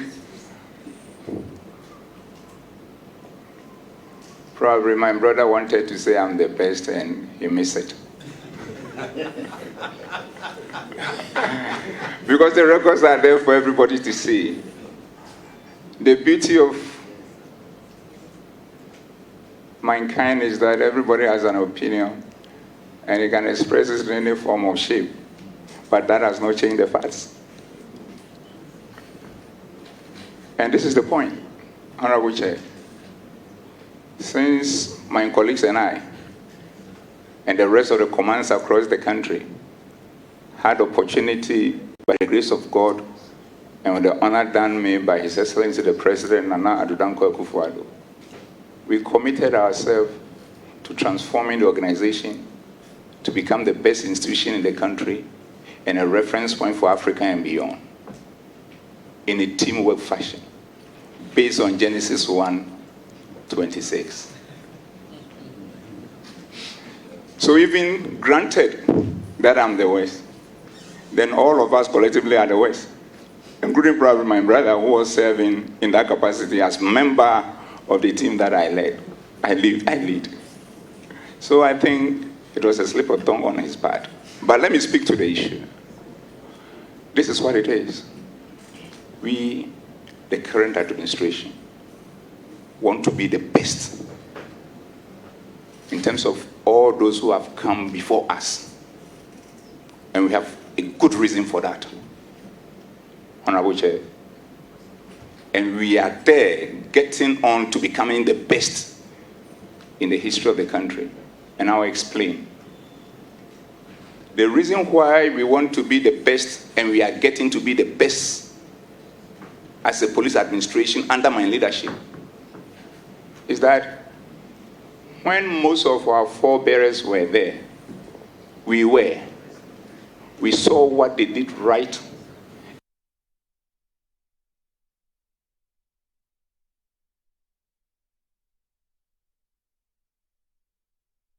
Of sociology, psychology, and philosophy. It is just clear that when you saw your forebearers doing what they were doing, and you saw what they were doing right, and you saw the challenges they were facing, and you have this background, and you have the opportunity, you surely should perform better than them. And this is simple. You do what they were doing right, you learn from their mistake and make them better. So if you add them to what they were doing right, there's no way you cannot be better than them. And this is what we are doing. And at the point, maybe I will share with you so many interventions we have put across the country and working in concert with all the other security agencies that has brought us to this level of peace, security, law and order across the country in an unprecedented way. But the next point, Honorable Chair, is the fact that we don't want to be the best in the whole life of the police service, but rather we want those who come after us to be better than us.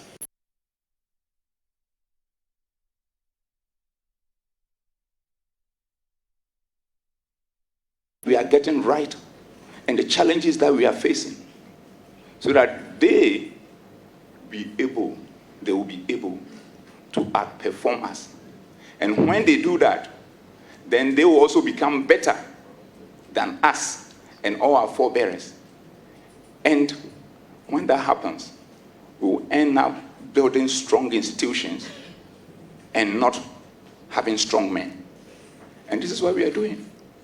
So it is not true that my administration is the worst. It can never be. He missed it. He missed it. And with your permission, I will speak to a few of the interventions that we put across. First, your Honorable Chair,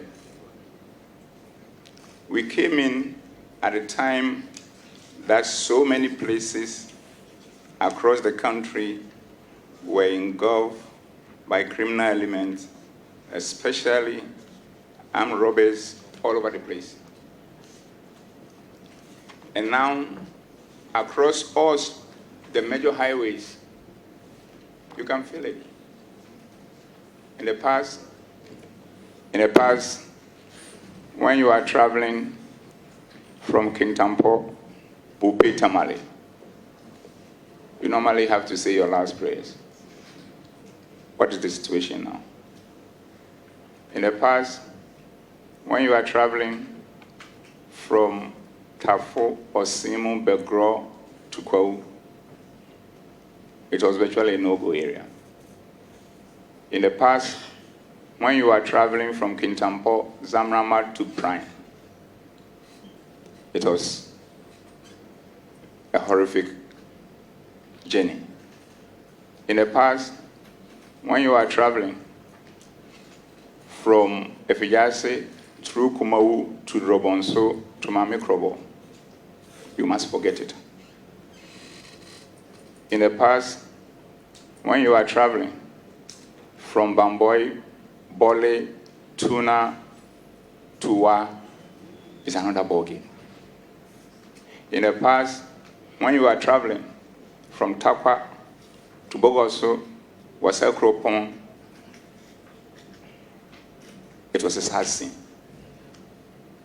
In the past, when you are traveling from Dungaonofin, even to Asimfosu, a terrible situation. And from Praso to New Adubiase, to my big brother's hometown, Bekwai, to Kumasi, it was another thing. I can go on and on and on. And as for Donkokrom, it was a daily thing. We've worked together as a team at all levels of command and across all the security agencies to normalize the situation. Equally, the crimes that were happening, residential robberies in all our cities, we've stemmed the tide in a committed way. It is just one. Honorable Chair, with the support of the Police Council, with discussion, and with the approval of His Excellency the President, we have created 7 more new police regions to bring policing closer to the people of this country. It was our assessment when we came to office. We saw that policing across the country was very minimal, roughly about 47 or thereabout %.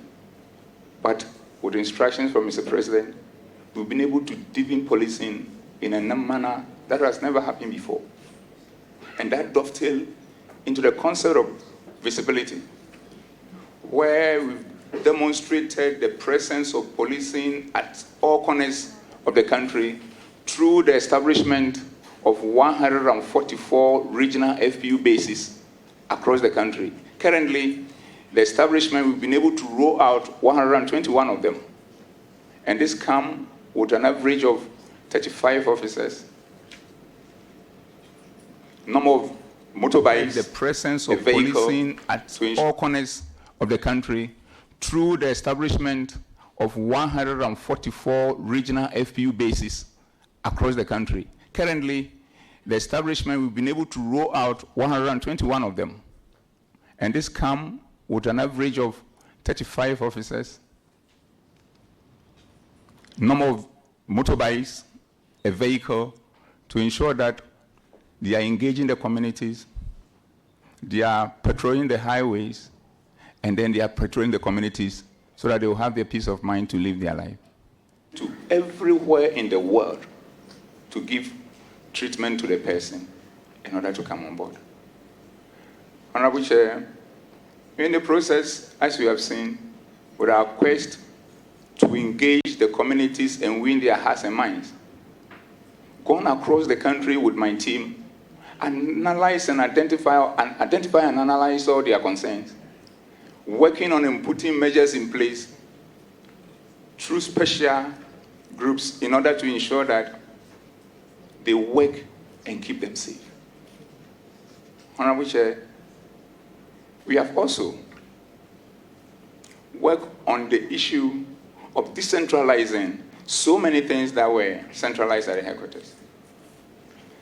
The welfare department, counseling department, intelligence unit, processing of certain things, including criminal checks. So we are on the quest of ensuring that at the end of the day, we leave the organization better than we come to find it. So all these interventions, almost about 45 or thereabout of them, and putting it together, working with the other security agencies. That is what has brought us far in terms of the type of internal security that we enjoy. So would anybody coming to say that you are the West IGP is unfounded, is unfortunate, and I think the best the person could have done, if he has nothing to say, is probably keep quiet and allow the good people of this country to make a determination on us. And Honorable Chair, the final point on this matter is that it is not about Dampare, it's about the police administration. It is not about Dampare, it's about the police administration. The police is not a sole proprietorship. It is an institution with governance and management structures. Dampare is just one of the officers involved in the governance and the management structure. So that is what it is. And we work in concept and make sure that all decisions that we need to take, we take it as a group. And when it needs the attention of the police council, we get that as well. But the interesting point is this. As my colleagues will bear us out, or will bear me out, all these decisions, where it matters, we've been sending to the division, to the regions, the districts, the divisions, and the stations for them to hold meetings and get their inputs involved. And that's the level of teamwork that we brought to bear on the work that we do.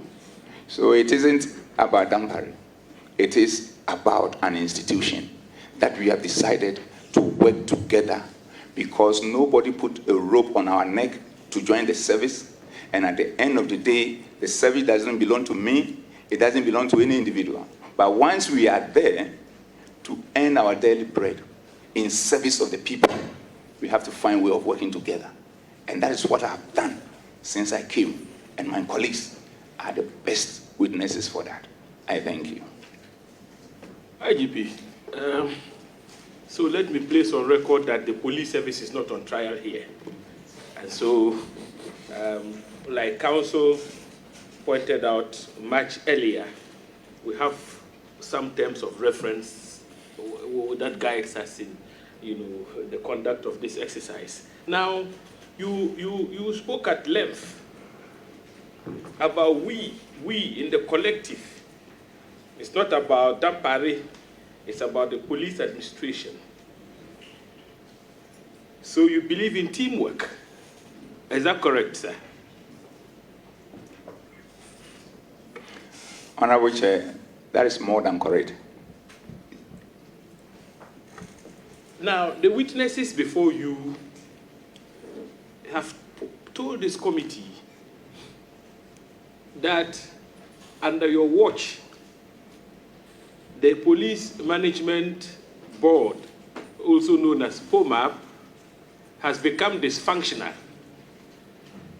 Dysfunctional in the sense that it has become a one-man show. In other words, the IGP does not consult members of POMAB for purposes of reporting to the council. Please say, what's your reaction to this? Honorable Chair, that is falsehood. And like I've demonstrated to you, and you also refer from my speech, and look at it, you called me and only me to appear. All of them, including some of them who were on sick leave, said, what is happening? I'll suspend my sick leave and come. Because since you was in office, you've told us that we are a chain, and the time we break, anytime it breaks, is because somebody is retiring. We took that part out and connect the chain again. So if anybody sits anywhere to say that you don't consult, then that person is trying to be so mischievous to the level that he doesn't wish the organization well and doesn't wish the country well. This is the point. Every meeting, every major issue,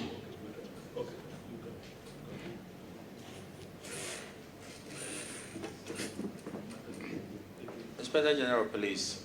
yes, One dimension of this interrogation, which we inform our recommendations, is about matters concerning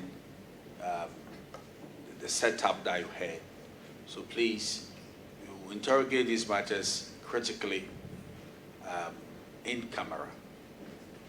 So if you can veer off all the challenges of the service, the people who protect us should not air their challenges, because people should build confidence in the setup.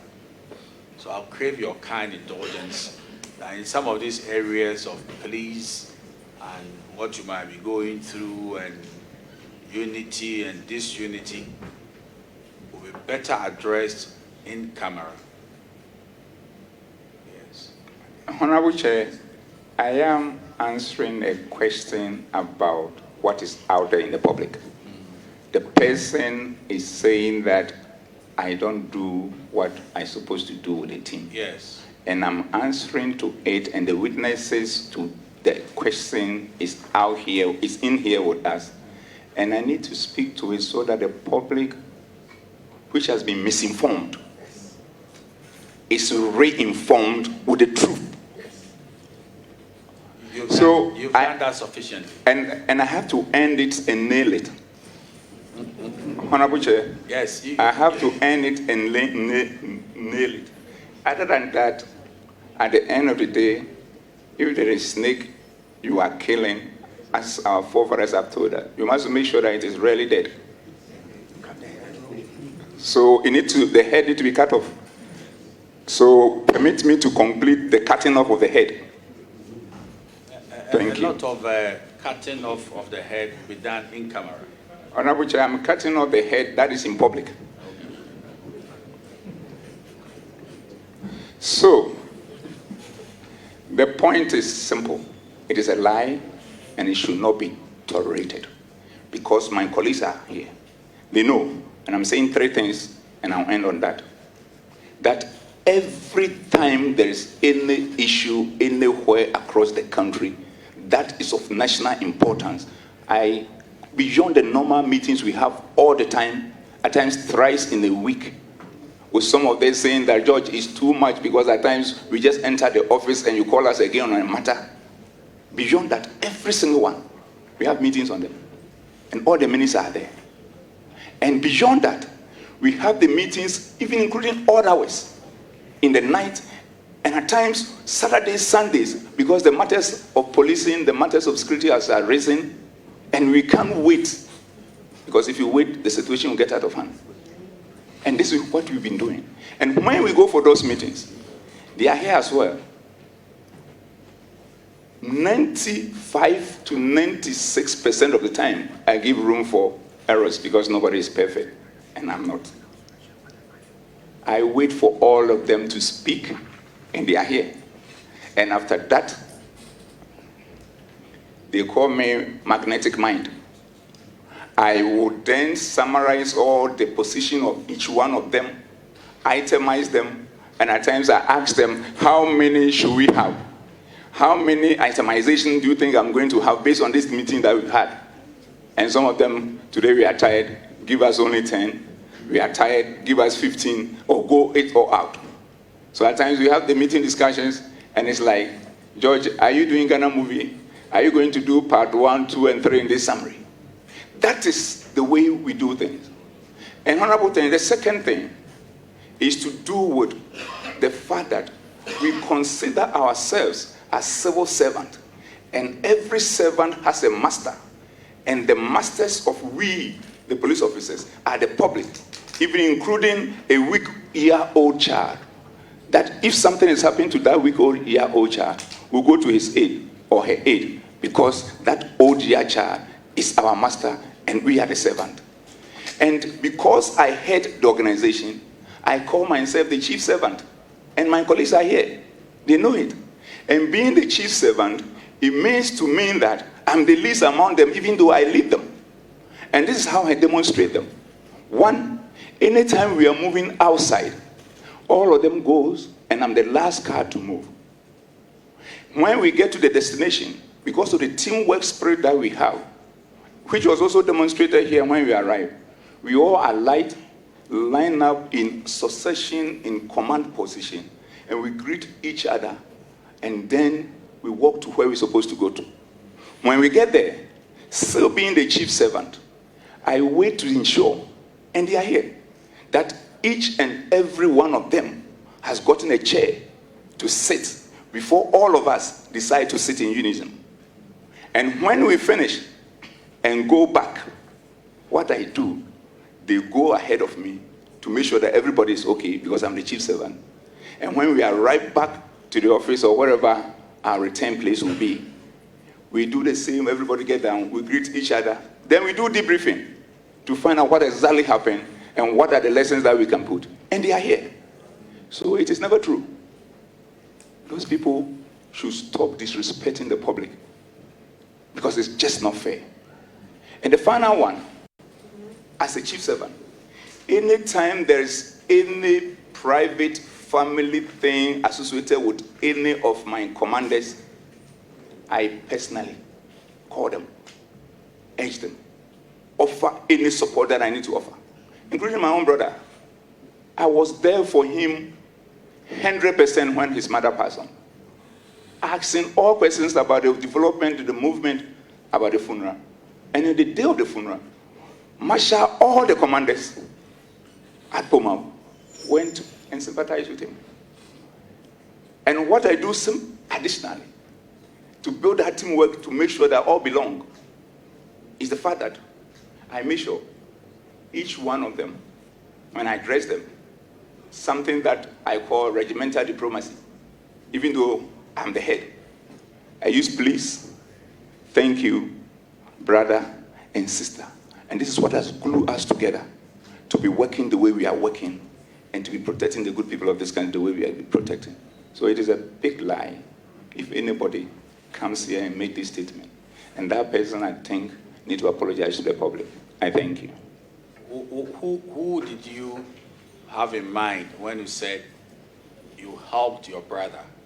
Is he one of the witnesses? I'm talking to my big brother, Project COP. You see, because of the informality that has developed over the years, at times, even in a formal setting, I get it wrong. So it's about my big brother, COP, Alex George Dampare. Okay, so the records will capture that. Yeah, okay. Okay, so my last preliminary question. You see, IGP,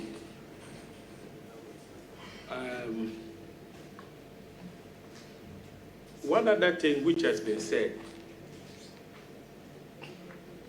about you is that when you policed the North by-election, you deployed virtually the entire POMAP membership. And so names like COP Ohunu, COP Awini, etc., were mentioned. And the conclusion drawn is that those deployments were inimical to the electoral fortunes of the MPP in the North by-election. Sir, what is your reaction to this in terms of deployments? I mean, it's something that you may, in your estimation, you are the IGP, if you think that if you share with us, it might compromise, you know what I'm talking about. You can decline to answer and then do that when we go in camera. But what is your reaction to this? Honorable Chair, my answer will have no security implications. It's a very simple thing, and I've said it time with that number.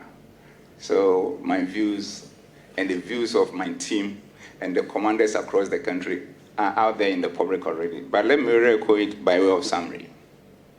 The first point is this. When my colleagues and I took over, we realized that anytime there's election, we wait too late to operationalize our security arrangement and go about setting of National Election Security Task Force and all that, so close to the election. So there are always issues. So we committed ourselves to mainstreaming election security in all our police operations. So the first thing we did was to establish what we call Police Election Security Secretariat to be involved and streamline election security across the police, so that when one election ends, the policing of the next election begins immediately. So this has been the template that my colleagues and I have been using in handling all subsequent elections since I assumed office. And we've done that for the internal elections of all the political parties, and we have also used the same blueprint to handle all by-elections. But this is the fundamental point. In the past, realize that all by-elections, from Talensi through Chereponi to Atiwa to Ayawaso and other places, normally do turn violence. So we decided as a team to interrogate the issue and find out what is causing it. And realized that we're making a mistake from the security point of view. Because when the political parties are treating that by-election as a national election in a single constituency, we were treating it as a local election and then relaxing on the security and leaving it in the hands of the local policing authority. Whilst we have everybody in Ghana at that location playing one part or the other in that elections.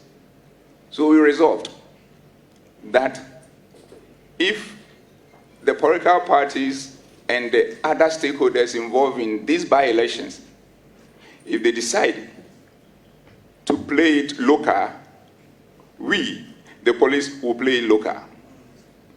If they decide to play district, we, the police, will play district. Then it means that it's a fair match. If they decide to play it regional, we, the police, will play regional. But if they decide to consider the election as a national one, then we, the policing too, will be national. And I know this is also not tenable. And on the lighter side, if they decide to play it international, we also will do it international. So it is that informs the deployment. Because the whole Ghana is at that constituency. So the whole police must also be at that constituency. And that is what has helped us. That's all the by-elections that has been done using this model has not resulted in any violence. And that's why I want to end it. I thank you, Honorable Chair. Okay, so, Chairman, I yield for now. Okay. Yes. So, Honorable Yabwama, if you can commence your interrogations. Chairman, I believe these are preliminary matters. Yes. Not going into... No, not going into serious adduction of evidence here. Very well.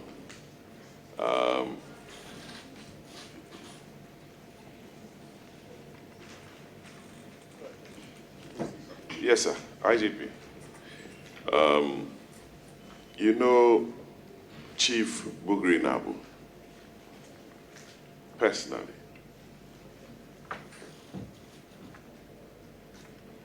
Honorable Chair, I know Chief Bugri Nabu, and my knowledge of him is like the knowledge that I have for most people that I come across, and like the knowledge I have for virtually everybody at the committee level, and also so many Ghanaians out there. Thank you. Does he visit your office? Honorable Chair, it's not that I'm aware.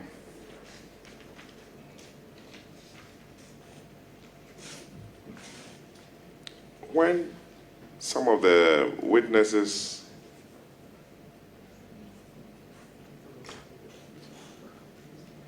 Inspector General of Police, when he asked you this question, that does he visit your office, you said not that you are aware of. Is there any recording that, for instance, Atachia came to the IGP's office, and even if when we are not there, somebody will tell you that in your absence, so and so came to your office? Honorable Chair, I have my ADC who let me know if anybody is in my office. But the aspect of recording and everything is done at the reception area. So if somebody came to where you are as the IGP, you'll be informed that Atachian was here. Yes, Honorable Chair. So I think the question demanded a yes or no answer. But when you say not that you are aware of, then you leave the issue at large. Honorable Chair, if that is the understanding, then I'm sorry. Yes, please. I don't. The answer, not that I'm aware, simply means that he has not visited me. Yes, please. Thank you for the clarification here. Yeah, Chairman, so Chief Bugri Nabu does not have any commercial dealings with the police administration. That's it. That is correct. And for that, I want to respond to the fact that it's one of the falsehoods that have been put out in the public domain. He has no dealings, and I hear some contract, nothing. Thank you, Honorable Chair. Some of the allegations made to the committee was with regards to promotions. Chairman, I'm sure I'm permitted to be, and I'm within the confines of, I don't want to exceed, that some officers are due promotions, especially those at your level. I know some have to go to the police council for recommendations and approval. What is the situation with regards to promotions? Are there any hold-ups with regards to promotion of certain junior officers within the service? Honorable Chair, there is no hold-up of promotion of any junior officer in the whole police service. Even as we speak, the structure has been that any junior officer who is 4 years are sent to training and they are promoted. And we are waiting to have all of them promoted. Those who are due, the next set of junior officers who are due for promotion, who are now, we have worked on in trying to rebuild their capacity, send them to Adjournment in the eastern region to reshape and recalibrate them, are currently there, and we are rolling out these and making sure that they are promoted in December. And we've arranged it in such a way that it becomes like something like a Christmas stuff. So nobody in the service, at the junior rank that you are saying, whose promotion is being held. So that is another set of concocted story that is being put out there for mischievous reasons. What about those senior officers whose promotions have to be sent from management to council? Honorable Chair, every one of them, with the exception of a few, have been sent. And the few who have been sent, and the few who are there, is based on the fact that beyond the number of years that you have been in the position, there is other factors. And I'm told a few is about 7 or 8 or 9 other factors that come into it.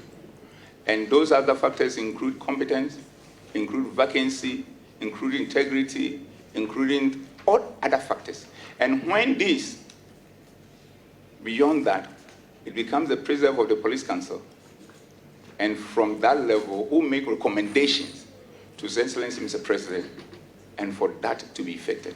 So as it stands, everybody who's supposed to be promoted based on the junior rank has been done. Everybody who's supposed to be promoted based on the senior rank has been done. And that is where we are. Thank you, Honorable Chair. So the grumbling officers, senior officers, says promotion, that has not taken effect. It's not from POMAC, but from the Police Council. Your Excellency, Honorable Chair, that is the position because they are the people to promote. And more importantly, recently a meeting was held and some consideration has been done. But the most important thing is that everybody who's supposed to be promoted in line with our policies are being promoted. But the point that has to be made is that it's not a question about how many years you have been at the place. We will have all loved to be promoted as soon as we have 4 years and thereabout. Vacancy, competencies, and other things factor into it. I myself, at a point, I was on my rank for 6 years, and I didn't complain because I understand. Is that a practice that you can be at your rank for 6 years? Because we have your promotions here, and that I can tell the committee that between 97 and 2003, that's about 6 years. You're also a subtenant. But it's also on record that from ASP in 1996 to DSP, I don't have the date here, but to superintendent was just about 2 years or less than that. Honorable Chair, in my introductory remark, I did alluded to that, and I did say that that promotion was based on my academic qualifications in line with existing policies at that time. Yes, I understand. We have a fair idea that once you chartered as an accountant, you were jumped from one position to Superintendent of Police. Is that policy still in place? Are those who have, for those who have upgraded themselves academically? Honorable Chair, that policy, as far as I'm concerned, with the passage of Constitutional Instrument CI 76, 2012, that policy, from my reading of that CI 76, 2012, is no more in operation.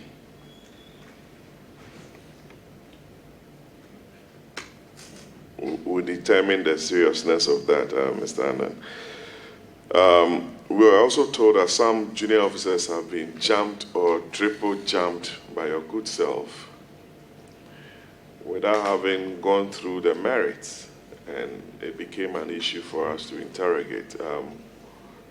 Can you speak to that, please? Honorable Chair, the important thing is that these promotions, which is in line with our regulations in terms of special recommendation, nobody has been jumped 3 times. But the most important thing is this. These are matters that are discussed by police counsel and approved. So if a decision on that matter has been welcomed by the police counsel, I think it will be difficult for me to speak to it. Do you have a unit called the inspection unit? Yes, Honorable Chair, we do. What is their duty? What are their duties or functions? Honorable Chair, broadly I can say that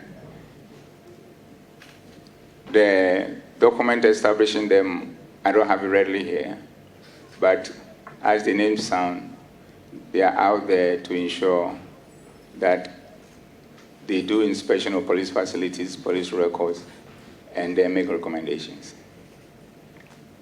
And there are 16 officers in one office, we are told.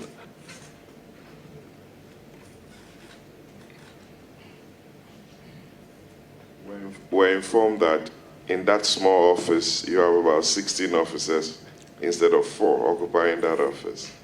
Honorable Chair, the point is this. The word instead of 4, I don't know where it is coming from. We have a unit, and a unit of 4 people, then I don't know what it is. There's no limit as to the number of people who will be there to do inspections across the country. And the other point of they being in one office, I have to check, because the unit has a commander who is a deputy commissioner of police. And you agree with me that it will be a difficulty for Inspector General of Police to be going around looking for offices for people who are supposed to know where to look for an office for their work. And if the challenge is not beyond them, or if the challenge then go beyond them, then drawing to the attention of the relevant commissioner and the schedule and handle. So now that you've brought to my attention, I'll go and look at it. If the commander there has not been able to look at it, I'll go and look at it and in my usual self work with my colleagues and see what that issue is. There seem to be a lot of units under your administration. Inspection unit, visibility, and recently we heard of the special Dampare unit. Do you have any special Dampare unit for purposes of special operations who are untouchable, who don't report to anybody and to the Inspector General of Police? And We are told some of them have beard, some wear earrings, and not properly attired, and a lot more. Is there any unit within the service like that? Honorable Chair, first of all, there is no unit called Special Dampare Unit. It's a figment of people's imagination. And I think the point must be made. The second point is that there is a police intelligence directorate which complements police operations. And what has happened in the past is that we were having challenges when it comes to these operations, and we needed to top up with our intelligence, and the intelligence were at only the national level. So my colleagues and I, once again, worked together, and we decided to decentralize that unit, such that each of the 25 policing commands will have their own intelligence unit that shape intelligence gathering to inform the operations of the region. So all those units are under the various regional commanders. And then they also work in tandem with the National Director General in charge of intelligence. They don't report to me. Thank you. Not to personalize matters. You want to come in? Okay.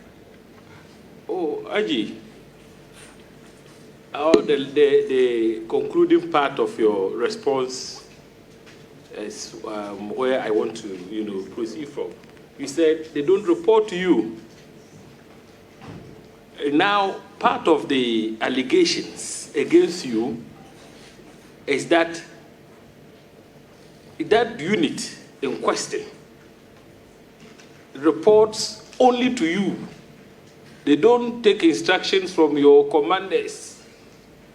I think that was part of the testimony before the committee when previous witnesses appeared. So, sir, what's your reaction to that? Honorable Chair, like I said, they are a unit that has been institutionalized with the commanders and a chain of command up to the national level, with a Director General in charge. But when you go to the regions, it's like CID, which will work with the regional commander as one of his subordinates, and when it comes to criminal investigations, and yet they also work in tandem with the Director General CID. This is the same framework that has been used for the establishment and decentralization of the intelligence component of the police service. In the past, it's like intelligence were things that we needed to keep improving as an institution and also work across other security agencies and the intelligence component, and to make sure that this country continues to be at peace with itself. So the units are institutionalized. The units are with the regional commanders, and at the national level, they have a Director General who is in charge of them, and who from time to time give us a briefing on our daily meetings, on our weekly meetings, and when we also have emergency meetings on matters of concern, and we get it done. There is nothing like anybody or a group of people out of the normal chain of command reporting to Dampare on anything. It is a lie. IG, what is your administration's relationship with the military high command? We were given an impression that all wasn't well with the police administration and the military high command. Honorable Chair, this is another lie just to paint you black, or typically calling a dog a bag neck and hanging. We have an excellent relationship with all the heads of the security agencies. And it's so excellent that at the end of the day, the cordiality goes beyond official work. The beauty of it is this. Constitutionally, each and every of the agencies has their role to play. And we know where we also need to work together in what I term institutional teamwork and get things done for this country. So we urge these people to stop trying to put our heads against each other. It's shameful. It's not good for this country. And you cannot do this. You should stop it. They can use any other thing to get anything that they want. But they shouldn't use that. They should be patriotic. Because that's the only place we have called home, Ghana. So in their quest to achieve their selfish interest, they shouldn't create confusion. So Honorable Chair, that is what it is. And I know that's how it sits. We'll continue to work together as various security agencies, helping each other in the interest of the country, for Ghana, our beloved country, to continue to be at peace with itself. I thank you. I can see that your lawyer is nodding. I don't know what is intended for. Mr. Chairman, when he said Ghana, our beloved country, I remembered the conclusion from Kwame Nkrumah, it's free forever.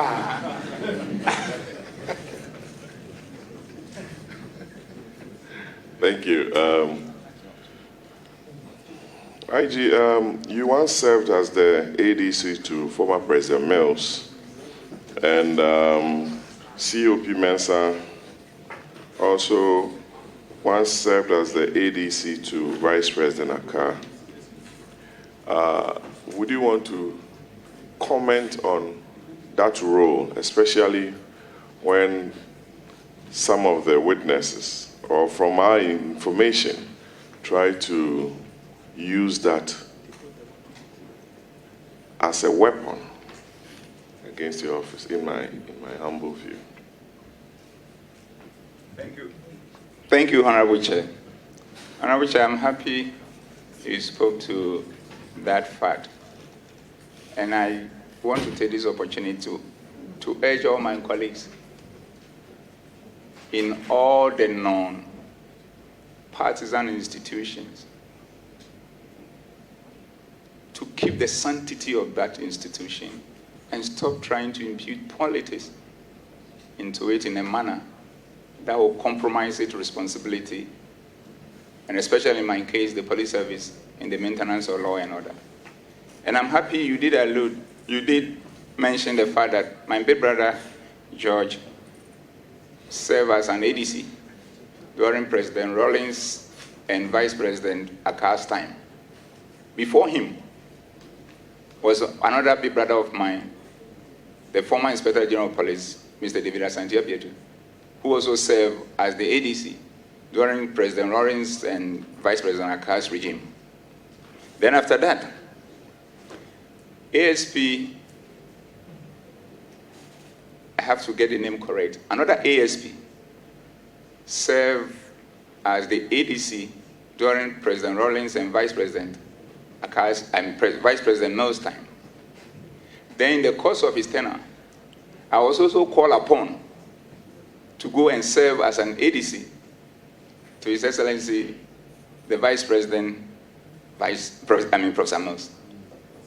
And I was there for a year and about 6 or 7 months. And I was asked to be replaced because I had become a chartered accountant and I was going to be promoted to the rank of subtenant based on my academic qualification.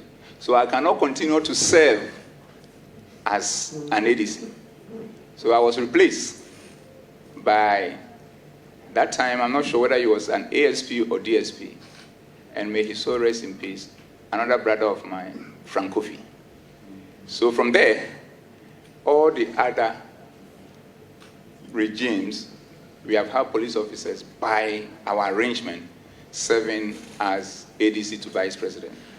And you will be there, you will be called, it's a call to duty, you can't stop it. But beyond that, after serving as an ADC, So, Professor Mills, which was somewhere, I need to collect 2007 and 2008, thereabout, and I stand to be corrected on that, came back to be the deputy auditor, went to UN mission, returned from the UN mission, went for further studies, returned from further studies, and came to serve as Special Assistant to Honorable Dampare when he was the Minister for the Interior. When my father, Honorable Dampare, was moved to Ministry of Defense, another father of mine, Honorable Kwamna Battles, came in to serve as the minister, and he maintained me as a special assistant. And thereafter, in the course of the 2007 floods, I was there in the office, and Honorable Kwamna Battles said, His Excellency President Kufuor want to see him. I went, I was ushered in to the office of Dr. Mrs. Chirinhesi, now the Chancellor of the University of Ghana. And the idea was that the President Kufuor has found it fit to appoint me as the national coordinator for the management of the disaster. And that is how I have served Ghana outside my policing career, I think. Behind you are members of POMAC, I'm sure. Members of POMAC seated behind you. I believe so. Yes, sir. So that notion of you running a one-man show, because we're told that you are running a one-man show. It's all about Dampare. Dampare, Dampare, Dampare. You are not involving POMAC.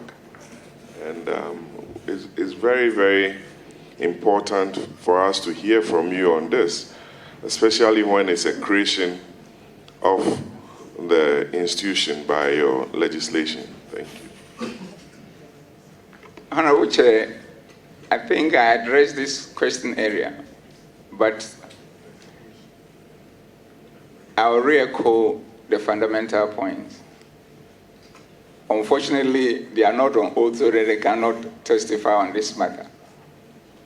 If they had been on oath, we would have heard them, what they would say. They call it United POMAP. United POMAP. That's what they call it. And it's a chain. Nobody breaks it. Unless you are going to a retirement, we take you out, and they will reconnect the chain. And I said, we can't go anywhere without making sure that they are ahead of me. We can't arrive at any destination without making sure that we account for everybody. We cannot go and sit at anywhere without making sure that everybody has a chair. And we cannot start any meeting without making sure that where is everyone?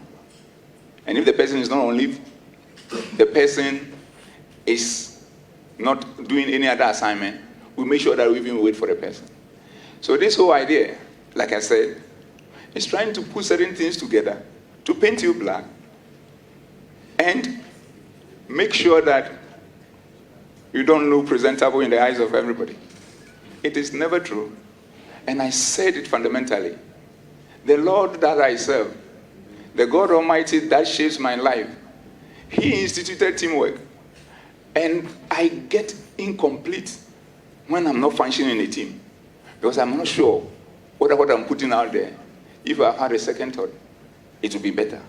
In any case, I have one philosophical belief. It takes other human beings for other human beings to be human beings. So in the absence of other human beings, I feel incomplete. And knowing that it's an institution and not a sole proprietorship, and even a sole proprietorship, you still have to work with people. An institution that does not belong to me, I come and monopolize it. Then I'm not a good leader. Then I'm not a manager. And they know within their hearts of hearts that they were paddling for so in order to package it and send it to places and make me look bad, thinking that as it has normally been done in our environment, when people go and lie about you and say all things about you, you never get opportunity to speak to the matter. It is a lie. It isn't about Dampare. It's about the police service. It's about Ghana. And it's about the peace and security of this country. I thank you. So it's good we are giving you the opportunity to speak in public in the presence of the witnesses who made those allegations. And my last question, Chairman. What led to that letter interdicting the two officers, which was subsequently withdrawn? Thank you very much, Chairman, for the opportunity. Honorable Chair, I thank you very much. And that is also another thing people have used in trying to get to me. The truth of the matter is this. When all these things happen, whilst we are focused on ensuring that we work together as a team across the country and also across all the other security agencies to continue to maintain peace and security for our beloved country, then you get to a point and these things happen. And you feel pain that your own brothers can go and do this against you. But you forgive because such is nature. And the more you forgive, the more you become stronger and preserve your health. So I moved on. But I said that whatever is going on, I recuse myself from the process. So I was not part of whatever decision that was taken to interdict or de-interdict anyone. It is a matter that was considered at the police council, and they handled it in my absence. And anytime any issue about this particular incident is discussed anywhere within the police leadership, they fill my absence because I think and I believe that is the right thing to do. And that is what happened. I am not involved in interdiction and the interdiction of anyone. I thank you. Yes, I can observe that Siopi Mensah, the lawyer you brought, he's not said one word, but he's been drinking a lot of water, you know. My colleague, well, I've been observing you are drinking water. What's the matter? And even as a chairman, you see my water, I've not drank any water. Mr. Chairman, you Yes. said you will not talk. So I was drinking the water, waiting for the lunch. Well, I think it's very opportune to give the only female on the committee an opportunity to, interrogate the matters with IGP mounting the witness stand. Thank you, Mr. Chair.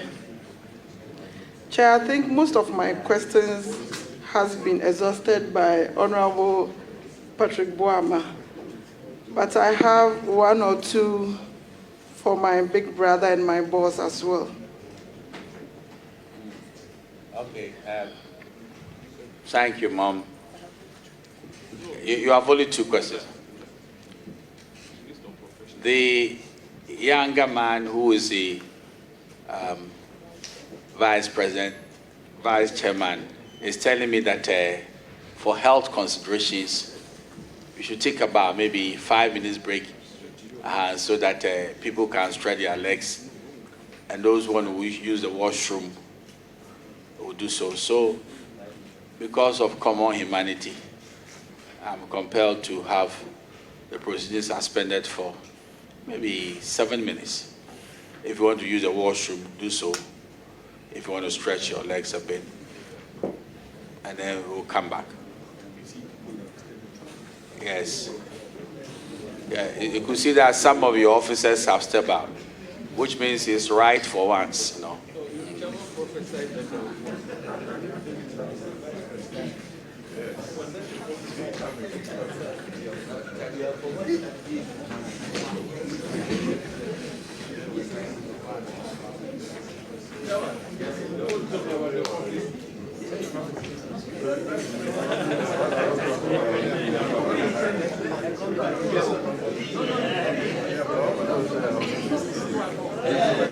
So this has been the coverage of the committee probing the alleged leaked audio of the IGP for his removal. The committee is on break for 5 minutes, but in that particular meeting, the Inspector General of Police has made mention of a number of things. He says that he didn't plot the secret recording with Bugri Nabu, and even whether Bugri Nabu visits his office or not, he is not aware of that. That is what the IGP made mention of. He also says that he doesn't have any working relationship with Bugri Nabu. I also explained that he has a very good relationship with the witnesses that appeared or who have made some wild allegations against him, talking of the COP, Alex Mensah, and also Superintendent George Asari. He has very good relationship with him. And also the question of whether he takes decision solely. He made mention of the fact that every decision he takes, he engages his directors or the individuals within his quarters and asks them whatever the decision he's taking and their input in that particular decision. 95 to 96% of the decision being taken is solely with the consent of the directors he's been working with. He also made mention of the fact that though he leads the Ghana Police Service, he is the least amongst them. That is what he sees himself. He sees himself as the chief servant, and whenever they are going anywhere, he ensures that every Tom, Dick, and Harry within that particular institution, so far as the directors are concerned, is okay with whatever arrangement have been made before he takes his seat. So it tells you that the Inspector General of Police has made it a point that he will clear the air in public and he's not going to do it in camera, though the chairman of the committee, Samuel Atachia, made mention of the fact that some of the things that he's saying, he thinks that should be said in camera, but the IGP stated categorically that he will make these things public so that the entire public will know of what he's saying. The allegation of the IGP being the worst amongst the several IGPs the country has had, that is the allegation made by COP Alex Mensah. The IGP made mention of the fact that, well, it is a slip of tongue. He is thinking that COP Alex Mensah rather was making reference to that he has been the best IGP and that they are trying to work assiduously to ensure that everything within the Ghana Police Service is done right. So he thinks that it's not a proper thing that was said by the COP Alex Mensah. But we'll cross over to my colleague, the parliamentary correspondent for Citi TV, Citi FM here, Ni Ayikwe Okain, to also give us a brief of whatever happened there in the details. Though we are watching from here, there may be some reactions and demeanors from the other witnesses. Mind you, COP Alex Mensah and also Superintendent George Asari were there and also had their lead counsels or their lawyers with them there. Ni Ayiko Kain, if you can hear me, what can you tell us about the committee sitting that has suspended for just some 5 minutes? And what were the demeanors of these witnesses, that is COP Alex Mensah and also Superintendent George Asari, when the Inspector General of Police were making or made mention of some things that these two may have said, and it says that it's not in the right place that is said that. Niaiko, you can take over.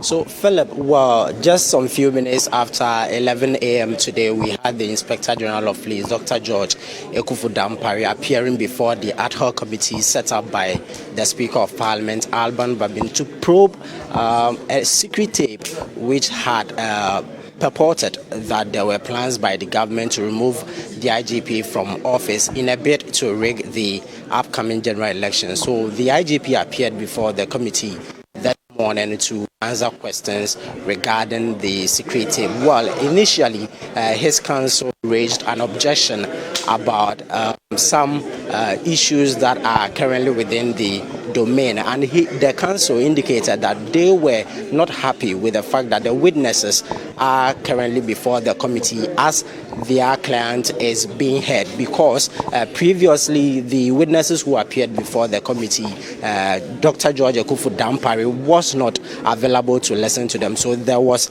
that objection to the presence of these witnesses also before the committee. But then the chairman of the committee ruled it out that, well, they could either go ahead with their submission or just forfeit speaking, and they ended up offering the IGP the opportunity to make his also views known to the committee. Now, he indicated that he has no plan, or he doesn't form part of the secret tape. He has not had any engagement with the former chairman of the New Patriotic Party in the Northern Region, Chief Bugri Nabu, about the secret tape. He indicated that he's not had any dealings at all with Bugri Nabu. He also denied assertions that he has been taken over the police administration alone. He indicated that all decisions, all actions that have been taken, he's done so in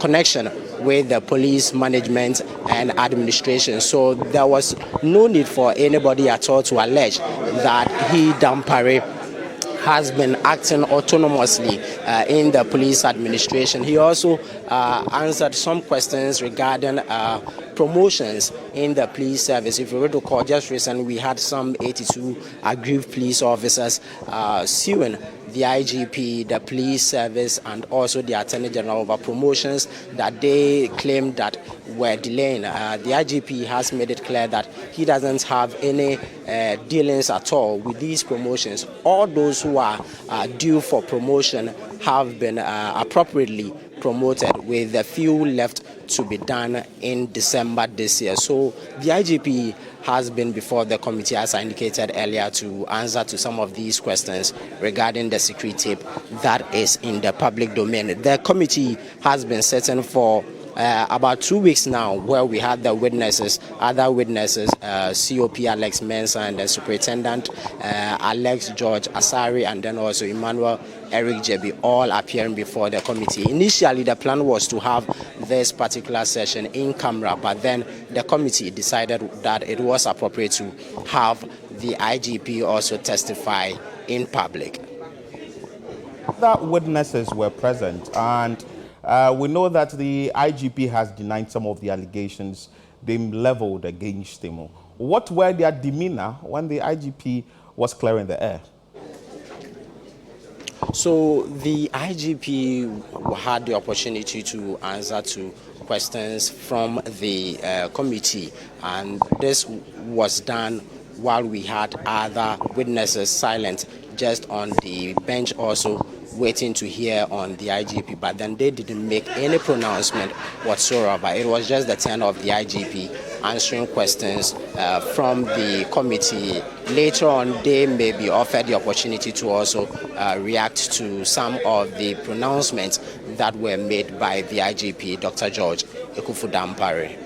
So with this particular one, because I'm asking you, the IGP made mention of he having some cordial relationship with COP Alex Mensah and also Superintendent George Asari. And when that was made, I saw that Superintendent George Asari was shaking his head and also bowed his head down. Can you tell us what exactly others were also doing in there? We just want to know the reaction from these individuals when the IGP made mention of the fact that he has had good relationship with them, and also some of the allegations they made were too wild. Well, so the IGP made it clear that these officers who are actually making allegations against him are people that he's had cordial relationship with in the police service. He's worked with them on several occasions. So some of the allegations that were being leveled were actually falsehood. In fact, most of the allegations that have been leveled against the IGP, he has indicated that these were falsehood, that were not actually supposed to be in the public domain, and he took turn to answer to some of these allegations and indicated that he, even upon assumption of office, had to ensure the promotion of some of these officers just to ensure that they have a cordial relationship in terms of work, just to promote the agenda of a transformed police service in Ghana. And you could see from the expressions of their face as well that if they may not even agree at all, of course, he would also have his say on this. So we know that with this earlier, the lawyer for the IGP, that is a lawyer, Kwame Jan, made mention of the fact that, well, we shouldn't have the witnesses in there. That does bring some sort of tension in the room where the proceedings or the sitting was happening. Well, the chairman of the committee, Samuel Atachian, believed that there was no need to have these witnesses outside. They could be here and just also partake in the exercise, because it doesn't really hurt to have them also witnessing the proceedings. But then the counsel was insistent that once their client was not offered the opportunity to be part of the witnesses' hearing, there was no need as well for them to also partake in the session where the IGP was also being heard. But as I indicated earlier, the chairman of the committee, Samuel Atachian, indicated that we could still have the IGP being heard with these witnesses present. So the hearing actually went on successfully. So the IGP also came in with an entourage. You could tell that when he was moving in, he had a number of police officers who led before he entered. Can you identify any of them? Which of these individuals, can you tell us, came in there? Hello, Philip. I was asking that before the IGP entered for this particular sitting, which has been suspended, he came in with a number of police officers. That is the top hierarchy of the police service. Can you tell us which of them, amongst them, you be able to identify, and their names and their positions in the police service? So these officers who accompanied the IGP were management of the police board, and we had the deputy IGP in charge of administration, Christian Tete, was appearing before accompanying the IGP to appear before the committee, together with other regional police commanders, also to accompany the IGP to be heard at the committee sitting. Now the committee is available to continue its sitting, so I hand over to you. Back to the studio. Many thanks for your time. The meeting or the sitting is continuing. The 5 minutes break has elapsed and the sitting is continuing. We can see in your shot there that the IGP has taken seat with his legal team. They've all taken seat. I'm sure that the committee members have also taken their seat, expecting that the chairman also take his seat for the proceedings to take place. Mind you, if you just joined us, this is the sitting of the committee that is probing the alleged leak tape of the IGP geared towards his removal. And earlier, we've had some of the witnesses appearing before this particular committee, COP George Mensah, and also COP Superintendent George Asari. So the committee has come back. We will cross over to Parliament and bring you action or the live feed of what is happening there. The IGP came in earlier and stated that, well, he has good relationship with COP George Mensah. He also has a good relationship with Superintendent George Asari, and he's stating that he doesn't believe that he is the worst IGP that has, according to the wild allegations that have been made by one of the two. He says that he's had good relationship with them. He's been able to transform the Ghana Police Service out of what he wants to do in the Ghana Police Service to ensure that is the best amongst the rest that he came to meet. He's been able to do some 45%, hoping that they are going to do better in the future. So the sitting has resumed. We'll cross over to Parliament and bring you a live feed of what is happening there. And if you just joined us, this is the live feed of the probing of the committee that is looking into the leaked audio of the IGP, all geared up to for his removal. And it tells you that the IGP is willing to tell us, the public, whatever is in there. He has stated categorically that he's been having meetings with his officers, with his directors, with his management, to ensure that they do the best for the Ghana Police Service. Earlier, the committee, led by the committee chair, that is Samuel Atashia, made mention of the fact that this particular meeting will be held in camera, but the IGP made it clear that, well, he has to clear the air in public. My name is Philip Milati. Let's cross over to Parliament now and bring you live feed of the event. And when I became IGP, he needed help with his area in terms of the number of police strength, like most people come to me to ask, and a vehicle. That is what it is. Thank you, IG. And the last time I met him, if by my rough calculation, to be more than 8 months or thereabout.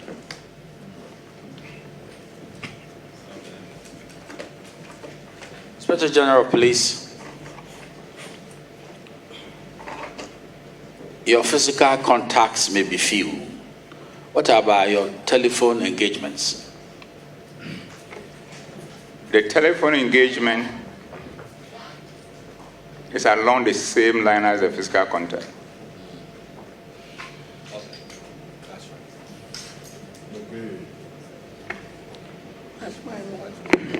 IG, I think what I'm curious about, the whole world is also curious about. From the preamble you built earlier on before you answered your questions, indicates the witnesses were very good friends to you. At the time of this recording, can you tell this committee the relationship between you and the witnesses? Thank you. Honorable Chair, the relationship has not changed. It has always been the same. And as you saw when we break, in spite of the fact I'm the Inspector General of Police, he's my big brother. I went to him and shook his hand, asked him how he's doing, asked him how a person I've always called as a mother is doing, and we have a very quick chat. That is what it is. And in the same vein, even my junior brothers, who I expected them to come to me, I have to walk to them. And also to tell them that it has been a while. And we have a chat. And my own kid brother wants to hug me, and I allow him to hug me. So that is how deep and how human-centered I am, because it takes other human beings for me to be a complete human being. Thank you.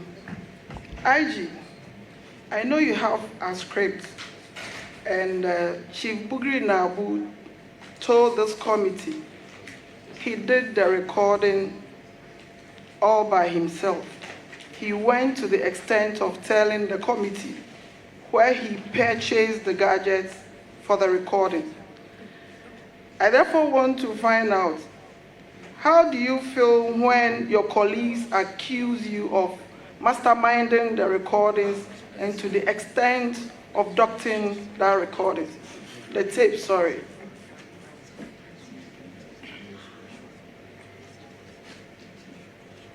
Honorable Chair, as a human being, like all of us, when your own brothers have done what they did, and instead of owning up and taking responsibility and probably apologizing for us to move on, they tried to cook baseless allegations and level it and smear it against you. And without a shred of evidence, as I said earlier on, you have been asked to speak to it. I would definitely feel bad. But who am I? There's nothing I can do about it. And if I feel bad, it's to some extent, but as a Christian that I am, forgiveness is a medicine. And that is what I've just eaten. I've drunk. By going to my brothers and just letting them know that, as far as I'm concerned, whatever they have done is not an issue to me, because the Lord that I serve keep comforting me in a manner that is beyond my comprehension. So I feel no hatred, pain, or whatever towards them. They are my brothers. And their children are my kids. Because the most important thing is this. If all of us in this room, we are left, all of you leave, and it's left with them and I, and something is happening to me, they will be my only hope. So if I'm unable to build bridges with them, probably I will lose my life because they were not there to help me. In the same thing, in spite of all what has happened, if there's anything now and beyond that I think I can do, or they themselves think I can be of help for them, I will not hesitate to do that, because that's the teachings of the Bible. I thank you. Inspector General of Police, I thought your forgiveness will abide the outcome of these investigations, because you don't know the full extent of what they have against you. So why are you forgiving so early? They've not.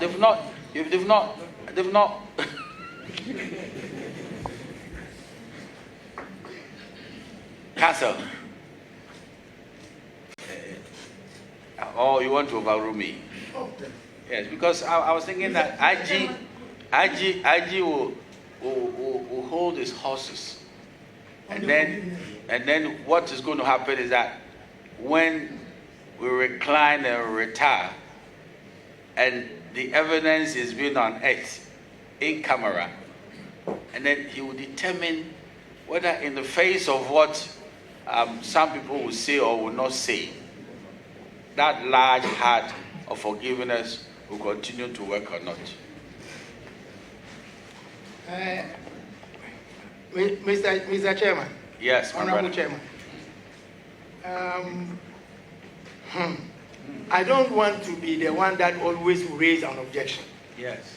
But as humorous as we want to be, Mr. Chairman, these are your last remarks about the quantum of the missiles that are waiting my client. It's a somehow prejudicial. No, but I don't even know the evidence. Why are you talking like this? Mr. Chairman, but the way you presented it, that if it's like when somebody says, "Unim the free throw bank, watch it at the edge." That's the way I see it. No, sir. No, sir. In fact, I cannot predict what any of these individuals will say. I don't know it. It's a fact. That's why I keep telling you that we members of this committee, we don't have malice aforethought. So I wouldn't know. Mr. Honorable Chairman. Yes, sir. So far as I am concerned, at least for now, I have everything that they have against us. And this is captured in the invitation letter. So when we get to the other bridge, we will cross it. So you want to now agree with me that the forgiveness level of the IG has come too early? No. You should repent from dead works. Jesus said 77 times 7. So we have not exhausted the scope. Okay. We are still within the limits of Jesus' prescription. Okay then. So the good lady will continue. But Honorable Chair, before she continues, I want to make the point that this issue of additional evidence against me and all that, I find it very uncomfortable. Really? And the reason is this. We have all the issues and all the tapes here. And at the end of the day, I have been asked to speak to these issues, and I'm speaking to them. Yes. So at any point, if there's any other thing that comes up, Yes. wherever they want to be, I will speak to it. But I feel very uncomfortable when statements are made as if there is some hidden thing somewhere that will be thrown at me for me to regret, and therefore I should suspend my forgiveness to them. The second point, Honorable Chair, is as far as I'm concerned, with the clearness of conscience and with my belief in God, I know there's nothing anywhere against me. And if there's anything like that, then those who have put it together, they should think twice. But whatever it is, I stand by my forgiveness to them, and I will not change, because that is what the Lord God that I serve has made me to understand. I thank you. Yes, I was only poking fun. I didn't intend that under this table there's a bomb that is about to be released against the IGP. And I keep telling my colleague, those who know me, they know me very well. There's nothing hidden. As a matter of fact, we find the way our secretariat is managing affairs are super excellent, because every proceedings, even the one that we are having now, they will give it to all those who are coming to appear before us. And with the greatest of respect, there is nothing that we have that we've not given you. And in fairness to the Inspector General of Police, there's nothing that anybody has given to this committee that we have not given you.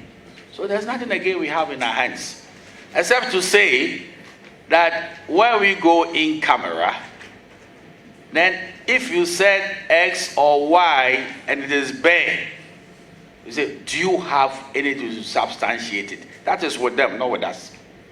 And I cannot tell you in advance what they are going to say. I don't have that level of clairvoyance. So please relax about what is going on and trust this committee that we are not here to shortchange anybody. There's nobody who is powerful enough to cause us to slant evidence or do something untoward to the head of anybody. Well, after all, we know where you people are, your careers, your families, and the rest. We are very sensitive to what is going on. We wish above all things that we never formed this committee, but it's happened. So, Inspector General of Police and your lawyer, who is my subject, you know, he's not made that confession to you. Yes, it's traditional of our Lord is me, and because of I don't know whether it's legal fees or whatever, it's forgotten. So it's going to be good, and it's going to be very truthful. There'll be no malice aforethought. I pray you. I was only joking that, oh, you are too quick to forgive. That's what I was saying. It's not there's nothing we have that won't give it to you. So nobody takes you by surprise. It is not even fair to take anybody by surprise. This committee won't do that. So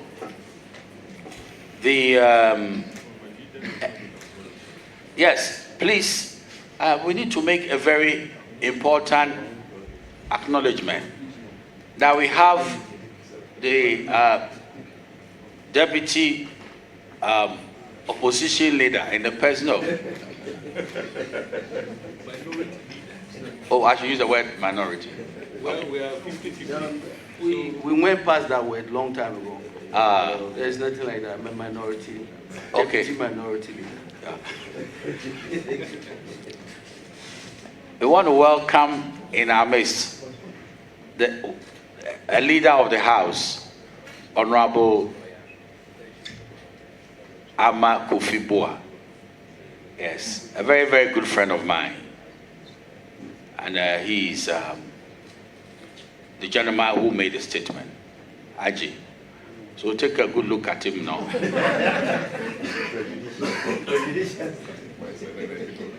And he's also one of my key brothers on the Mines and Energy Committee.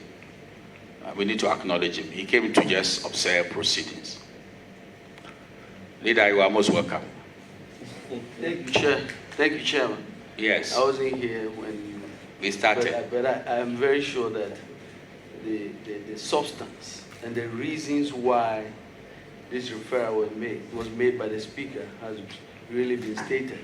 I think that at the end of the day, we all believe that we should have a professional police service at the heart of everything else, whose core objective is to ensure the safety and security of the state, yes, with professionals that are dedicated to that job. And I think that is the core why you are here. So we are very happy to have them. I'm very proud of what they do every day. Thank you. Thank you, Leader, for your kind words. It seems to me that is the purpose of everything. Yeah. So, my good lady on my right will continue. Thank you, Chair. My last question. IG, I want all of us to disabuse the perceptions out there.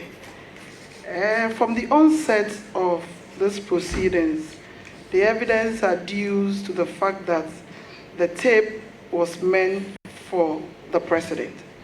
And Chief Bugri Nabu went to the extent of telling the committee that he handed over the tape to the president. I was surprised when the witnesses mentioned that you have the original tape. What can you tell the committee about this? Or what can you say about this? Thank you. Honorable Chair, another wide allegation. I don't know which of them, my brothers, who made that statement. Then I could probably ask the committee for him to go with me and tell me where I put it. Because technically, I don't have it. I don't know about it. So why should somebody come here and make such wild allegation without proving a bit of it? And then I'm asked to respond to it. Honorable Chair, I beg of you. Yes. I beg of you. I don't have it. And I pray that maybe going forward, we should make sure when people make allegations, they should provide at least a shred of evidence before maybe an invitation is made for somebody to come and speak to it. But now, looking at the proceedings and the way I felt, it's like allegations have been made, and then nobody provided a shred of evidence, and the allegations are out there in the public, and the allegations touches on my person, even though it has nothing directly to do with me, especially with all the wild allegations they are made about the management of the police service, which I do with my team, because without the word I can't make any pronouncement when I'm leading an organization. I don't use the word I. Then I'm being asked to speak to allegations that have not been substantiated with a shred of evidence. Then, after I've answered the allegations, I'm being told that when there's a in-camera meeting, those people who have evidence to now substantiate an allegation. Then why couldn't we have waited for them to provide all those over allegations, even though belated? Evidence, even though belated. For myself and my counsel to look at them, and probably those that extend beyond me with my management board, whom I always work in concert with, to look at them, and then we can come and apply them appropriately. But now, allegation unsubstantiated, I'm speaking to it, and my feeling is that that is the bit of it that will be for the public, but the rare game has been put is what they now have again against me. And yet we have also been told that it's not a police service which is on trial here, because we have police institutional structures to deal with anybody who has a complaint, which I know they don't have, except that the shame that have come upon them. They are trying to twist it and divert attention. We allow them to go on that fishing expedition, acting as octopuses in their quest to find something by whatever means, to affect my person and my integrity. Honorable Chair, I think we need to look at this carefully, because that is not fair. Having said that, I don't have anything. I don't know about it. And they should stop it. I thank you. Excuse me. Inspector General of Police, with the greatest of respect, the allegation started at plenary.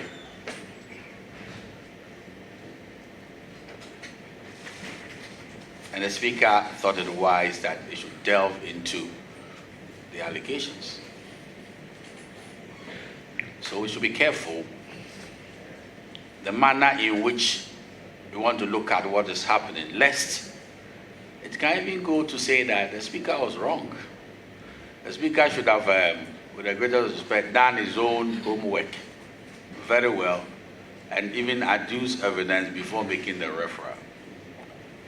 So I crave your indulgence. It might not be palatable, but what I know, and most people know, that the so-called allegations were on the video, on the audio tape. You will call it allegations, fine. And those allegations had penetrated the realm called Ghana. It's gone viral. And some people have spoken to those matters. You are doing the same. If they cannot substantiate what they are saying, you are blessed. That's the end of the matter.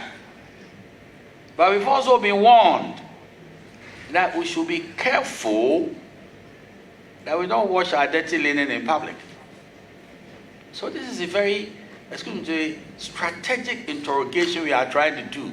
Not that we didn't have a sense of doing a good job by saying that bring the substance of the matter first before we start the interrogation. Because what we had to start off with is the basic raw material, which is a video. What are we going to do about it? The audio, I'm sorry. So please, it's a sense of how you say, but the sense of parliament is different. Because if you are not careful, then you want to even indict the referral from the Speaker. The Speaker is not considering what we call substantive matters. You know, the Speaker is a conveyor belt of allegations. That is it. That will be the import if you push your argument too far. But let's leave it. But today, I'm sure everybody in Ghana will see that this committee has been very fair to the IGP. I have to tell you to your face. Because a window of opportunity was given to the IGP to state his position. We've not asked you for evidence, have we? We've not asked you to give us any evidence. They did the same. But the evidence, if any, will be in camera. So we don't know where we've gone wrong in this matter. But I am of the humble view that we'll give the devil his due. If there is no evidence, trust this committee to state it forcibly that the individuals here, they were on the frolic of their own. The whole thing is actuated by malice. They do not have any evidence here to be part of our findings of fact. But how can we do the findings of fact if we don't now invite them that would you be able to substantiate what is on the tape? This is what we are trying to do. Because the tape came first as the allegation, and we need the substance of the tape. And what can we do about it? Unless we call somebody to say whether this is your voice on the tape and the rest of it. So please, I know that it's a difficult moment for everybody, institutional challenges, the rest of it. But I don't see any other way that we could have gone about what we are doing. See, because we need to really weigh the issues critically, and then we'll have those moments. And your lawyer will be there if they are unable to substantiate it. We know how to write our report. So please, I know it's a painful moment for you, but we didn't originate the trouble. This committee didn't originate the trouble. And we didn't see any other strategic way of trying to handle a difficult matter like this, which was already in the public domain. The allegations that you are talking about has been fed the public already before we were constituted. So I crave your kind indulgence, have a little patience for us, and trust this committee that there's nothing that will do untoward. And if the evidence is in your favor, you have it, and your name will be hallowed. As for allegations, they can remain allegations, but if you can't prove it, you will say so. That X and Y couldn't prove it. If they can prove it, you will say so, that they proved it. So please, it's like that. I don't want to talk about my allegations against me. I don't want to talk about it. If you're concerning this meeting, so please, let's have some patience, and the truth will come out. You don't have to worry too much about it. Madam, do you have more issues raised? Mr. Chairman, Honorable Chairman, I have a minor point. You have a minor what? point. Oh, my brother. Okay. Mr. Chairman, going back to where you ended, and the process, and whether there was a different way of structuring this process. This is taking us back to the point I made earlier. So there is a tape, video or audio, then testimonies of witnesses. The substantiation should have been done at the time that the testimonies were given. That's what has brought us to where we are.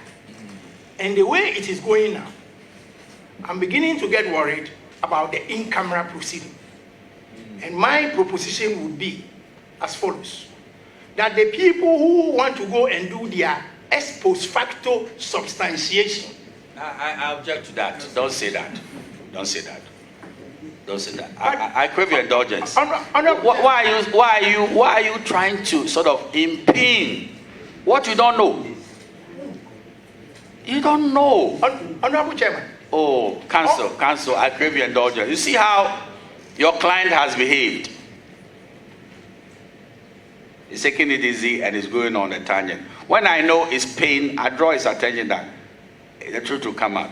But I would not want to say, sitting here, to talk about post facto what?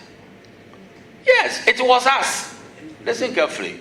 It was us, and the sense of what we got about the matter, that we said, let's talk about whatever I want. Then we'll sit in camera and you bring your, what if, let me ask you this question. What if they started bringing the evidence in the open,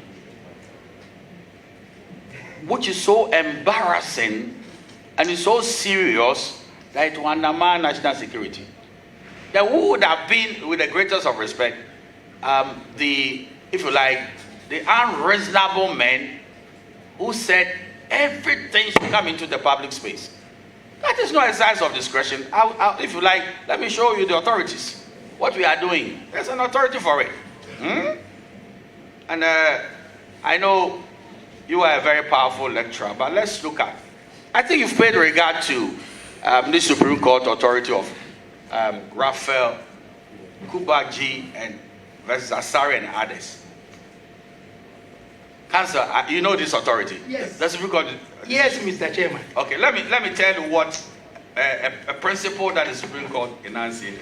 That's what we call substantial danger of unfair prejudice. There's something like that. That if we are not careful, some matters will bring about substantial danger of unfair prejudice.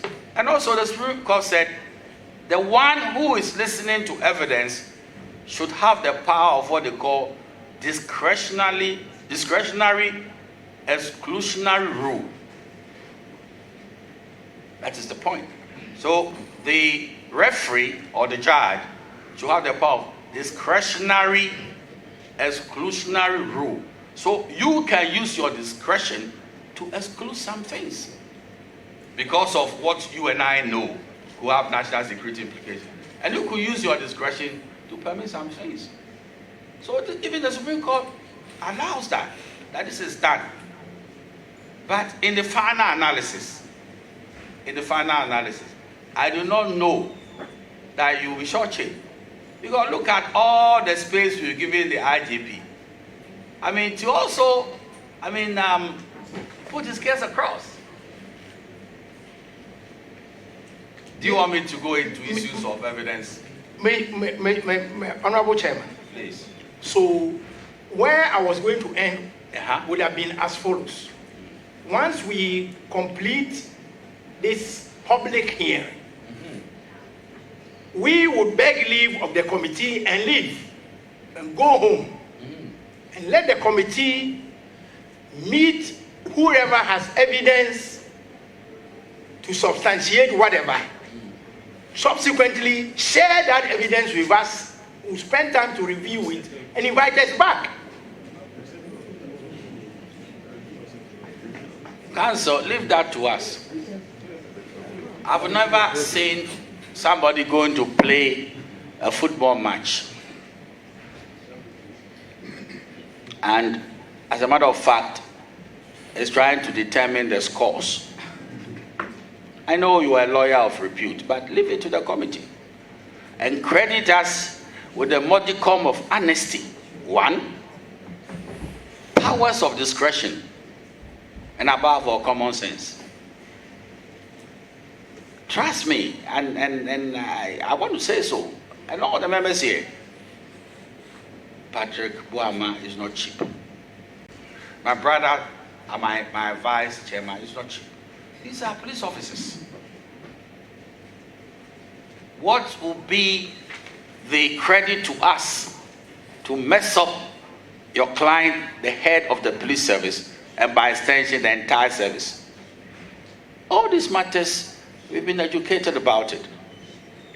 And we will tell you how we're going to run these matters. In fact, we need to also do serious consultations as well, because even in our meeting, I don't have to tell you everything, before we met you, some issues have come up. It's not got to do with any evidence. It's got to do with procedure, command structures, and how you treat the one in China. We will look at all these things. So please don't be apprehensive about anything. What you are going to get from this committee is that the IGP and any other witness will never be shortchanged by this committee. I want to state that forcefully, because people are calling me about it. I have to be very sensitive about what you are doing. There's nobody here that will use this platform to discredit. You won't do it.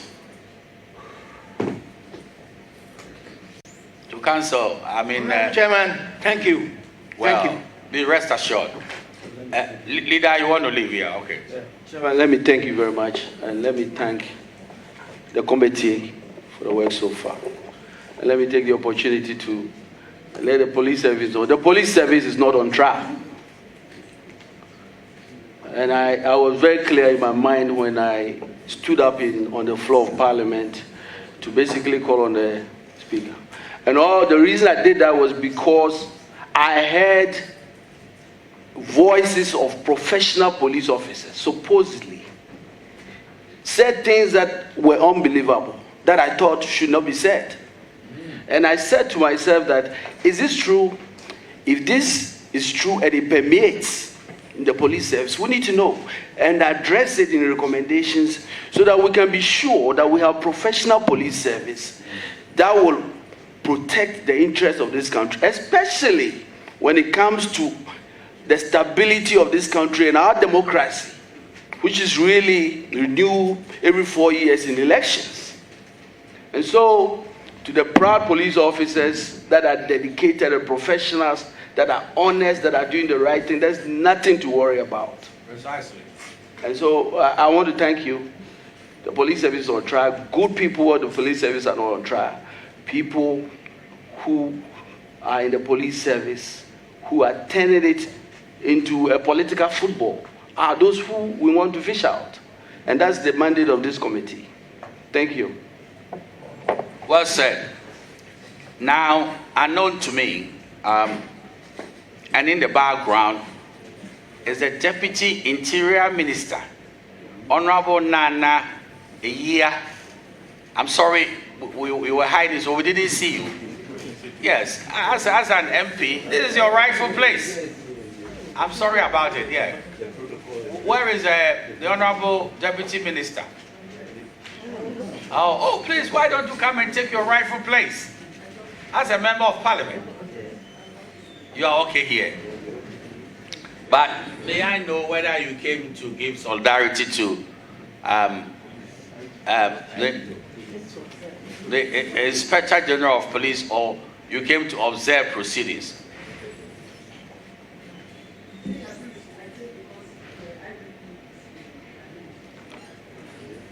The IGP must be important, you know. Yes. I see. Good to know. We're finished. Okay, now I will ask a few questions and then I won't go beyond it. And then I'll give space to my brother over here, and then I'll come to Vice if he has more things to say.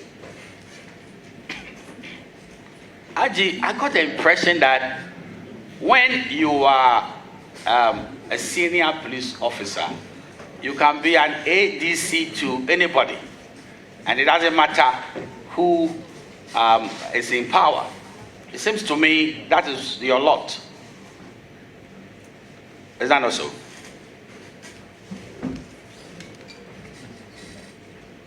Honorable Chair, the most important thing is this. We are police officers who have sworn an oath to do the job of policing. And wherever you are assigned, you have no choice and you don't complain. Yes. I got the impression you were with Professor, my lecturer in company law, one of the best lecturers I've met, of pleasant memory, Professor John Evans Atamels. You know, when he was vice president, you were the aide camp, were you? Honorable Chair, I think I've addressed this question a couple of times and did indicate that I was an ADC. Good. So, yes, and I get the flow. I'm not confused at all. And also, you also helped now the National Security Minister as a special assistant. The same man. Yes, I did. And when he left the place, Honorable Kwame Nabatels came, also an MPP man, and then you were there to assist. Yes, I did. Okay, fine. Now, there is something very interesting, and it is that you have been dealing with the former president, former President John Mahama, and you've been I nearly said you've been flirting, no? You've been engaging consistently. Is there any truth in that? And what is the content of your engagement? Honorable Chair, that is incorrect. Another set of allegations, just another set of allegations, just as it is, to make it look that I'm a policeman who is doing politics. I am not. I'm a professional police officer, and I don't do such things. So it is falsehood, unless maybe they have something to prove that, but it is falsehood. It is not true. It's not true. Okay. So they should stop it. They can use any other means to get any other thing that they want, but not lying about me in a serious manner. I thank you. Is there anything wrong? Honorable Chair. Let me finish. Is there anything wrong for an Inspector General of Police to be talking to the opposition leader? Is there anything wrong? Honorable Chair, the position of Inspector General of Police, and by extension every police officer, is to serve the good people of this country, of which the former president is one of those. And there's nothing wrong with that. But there is a distinction between something that has happened and something that has not happened, and people want to create it in order to make their case look good, so as to for them to get what they want, because they know that type of information sells, and that is shameful. Do you visit ex-president Dramani Mahama? Do you visit him? Honorable Chair, I don't visit His Excellency the Vice and the former president. I don't. Does he visit you? Honorable Chair, the former president does not visit me. Will you rebuff his visits, and why? Honorable Chair, like I said, I am a professional police officer. We are servants of the people, including His Excellency the former president. And in my earlier submission, I did say, even including a child of a week old, as long as there is a service from policing point of view to be provided, whoever is involved, I have a constitutional duty and responsibility to get it done. And that is what it is. Very good. There is would I be right to say that, I mean, in terms of rank, you are a subordinate of the IGP? Okay, fine. There is a member of parliament here, and he's a member of the committee, and you are subordinate. And he says that he has some questions for you. I've told him that you should be careful that all the rules about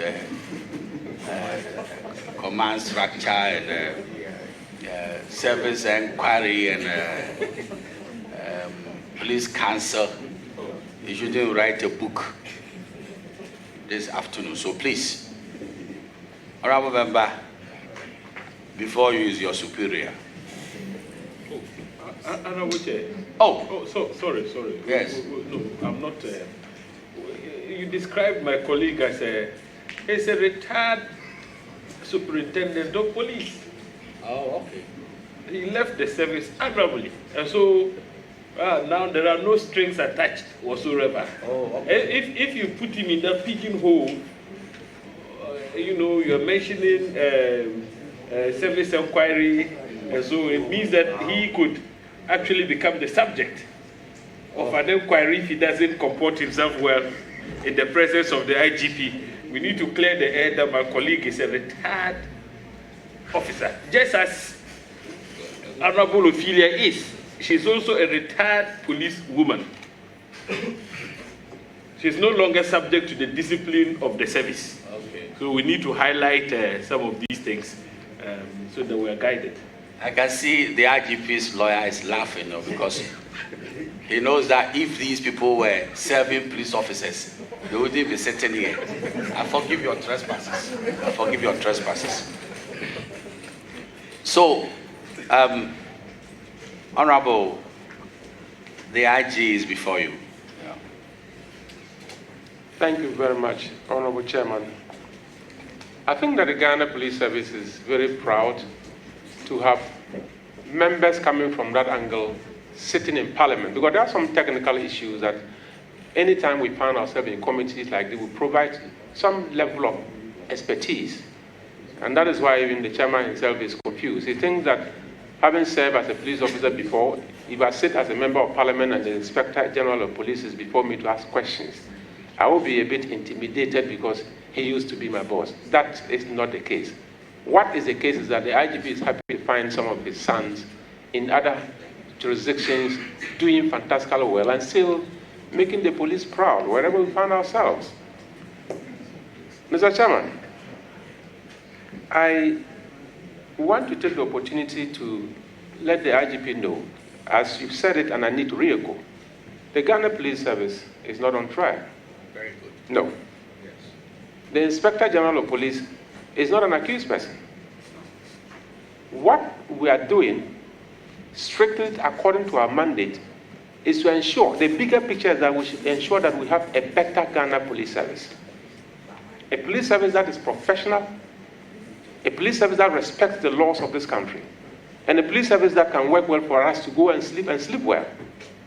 So if you head that institution, anytime we find you, we'll revere you, praying that you appreciate the fact that you were appointed to discharge a particular function. And in this broad country where you have your role to play, it is our prayer that you do it well, such that one day when you retire, as your colleagues are all gone, I work with Mr. Paul Tawiakwe, I've worked with Mr. Ahmed Alassane, I have worked with Mr. David Asante too. So just be aware that one day you will also be gone. But when you are gone, what will be your legacy? The question. IG, all these things we are talking about is all about your leadership style and what is your vision? So my first question is, what is your vision as Inspector General of Ghana Police Service?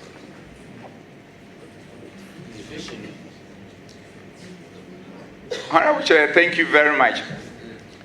The first point I have to make is that even though it has been handled, even if my colleagues were to be in the service, they will still have the privilege of asking me questions and asking them, because I have a listening ear. And I keep telling my colleagues here, and they keep even teasing me with it. Because I tell them, God knows why He gave us, each one of us, 2 years and 1 month.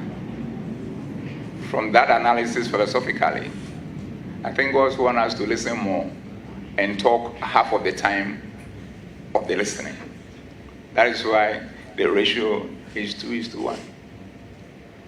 You listen twice, you speak once. That is my understanding.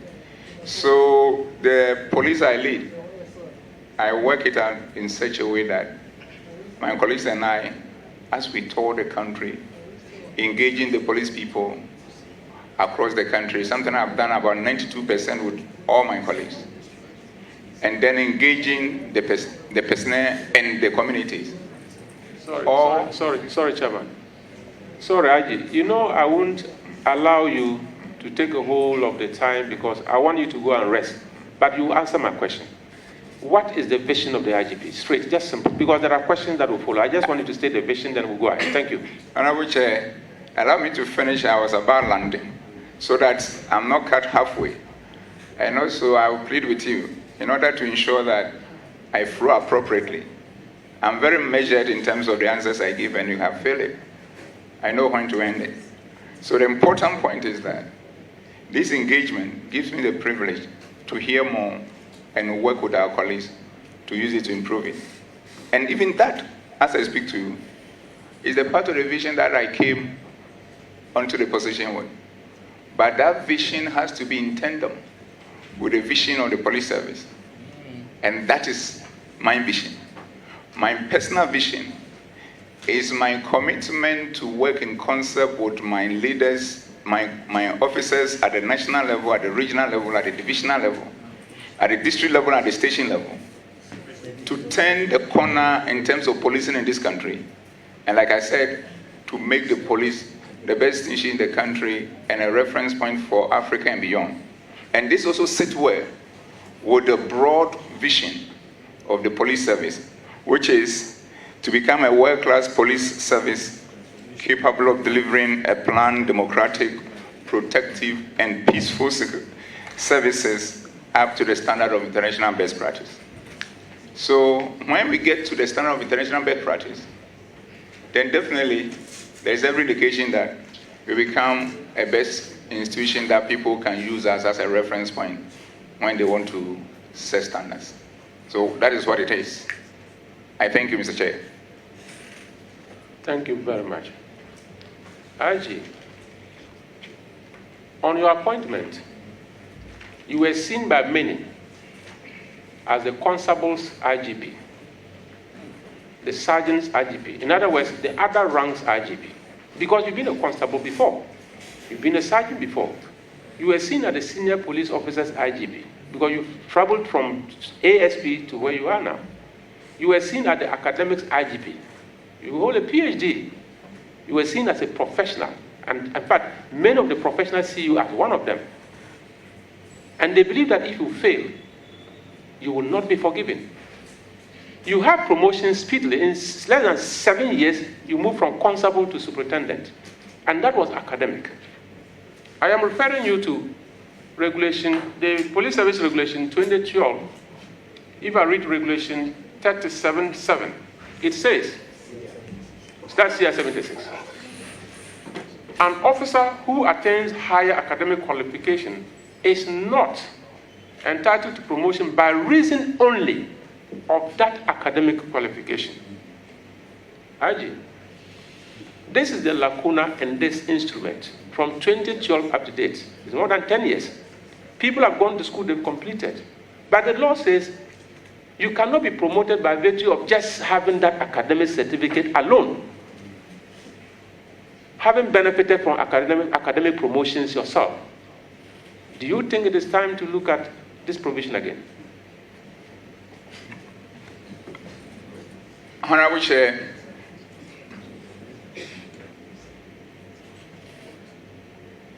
this provision, like Honorable Member did refer to, has been in existence since 2012, and if I'm not mistaken, October of that year.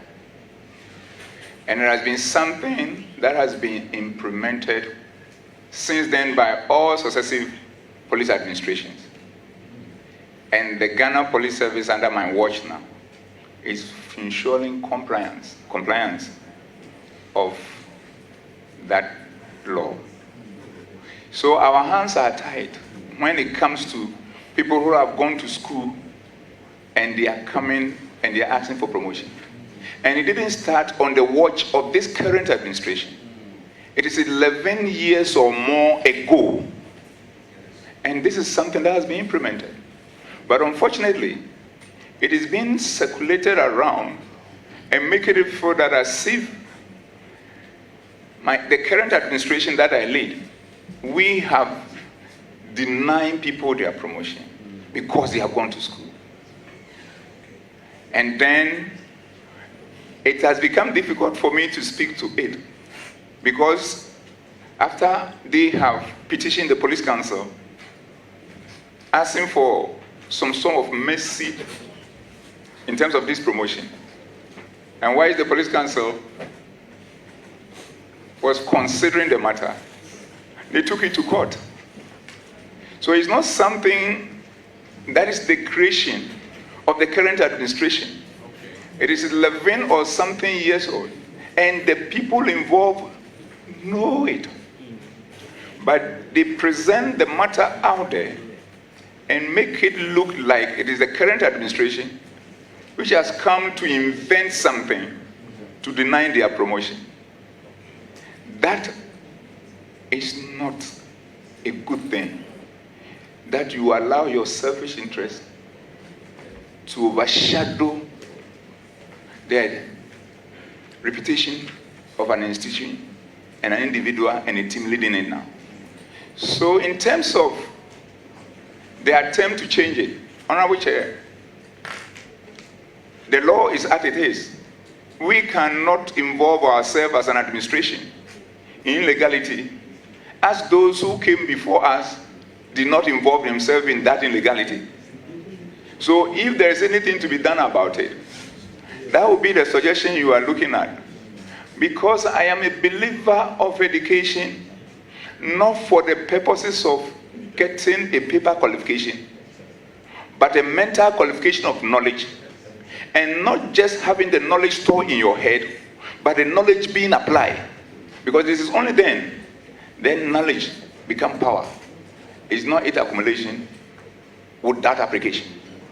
So, Honorable Chair, until the matter is determined in court, it will be difficult for me to speak to the possible amendment or otherwise of that regulation. I thank you.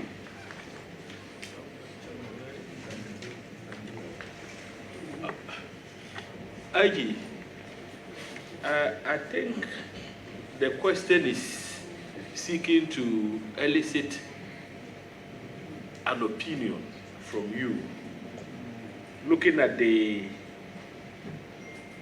way the provision is couched, you know, and so we are aware that some officers have sued, but nevertheless, you know, such an opinion would not be prejudicial to what is before the courts, because this committee, if you look at the terms of reference, we have also been tasked to make recommendations which possibly could lead to legislative reform. Yeah. And so that is, I think, what the Honorable Peter had in mind. We are not dragging you into the pending litigation where you could be cited for or contempt. In any case, you are privileged because you are before Parliament. Whatever happens here, I mean, nobody can take you out and cite you for contempt for speaking to a committee of Parliament. Because you are the one who implements this particular regulation. So if it is no longer fit for purpose, I mean, you could share your thoughts with us and then we can be guided as a committee. I mean, it's very important, this particular provision. Yes. Counsel, do you want to make an intervention? No. Yes. Mr. Chairman, I was just worried about the pending case. Yes. In fact, I was going to respectfully invite the IGP to do a paper if he doesn't have confidence in this regulation. And then we'll know how the minister will have to do the necessary amendments. So that's what it is. I don't want them to dilate on the entire thing, but the legal department and is coming together. You can do a paper that, look, this is very inimical to, I mean, the progress of others in the service or otherwise. So please, let's leave it as it is. But I agree with counsel that we should leave it as it is.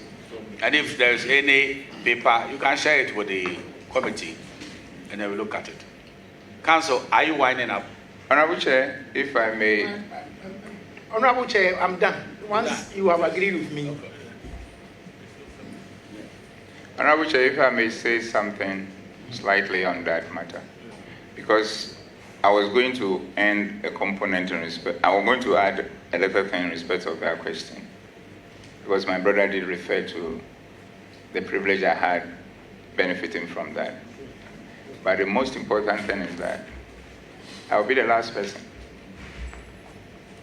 and in fact, the very last person to deprive anybody of his promotion. I can't even think of that. My colleagues who work with us in the context of the appointment and promotion board cannot even think of that. We work as a team. So we want it to be on record. And thank you. Very good. So, Inspector General of Police, be good enough to give us a paper relative to the regulation 37.7, and then we'll make it part of our recommendations. Officer and Member of Parliament, are you winding up, or you have a long way to go? Chairman, thank you very much. I just started, but you know what you did to me? Basically, what he did was make sure that I'm the last person to speak. So many of the questions will be gone, and they're actually gone. So don't worry, I will soon finish. Inspector General of Police, you and I know that when you go on parade and they say stand at ease, it is a leadership drill that is being taught even at that basic level. As you open your legs wide, one leg is on the police public, your other leg is on the general public. And when you stand well, you are relaxed. That is why we say you are at ease. At any material time that the police public is not happy or the general public is not happy, you find yourself wobbling. Commissioner Mensah says, in his opinion, you are the worst IGP in his 31-year-old career. That is his opinion. And he cited things like even assessing crime statistics these days by the public is difficult. Police public relations officers across the regions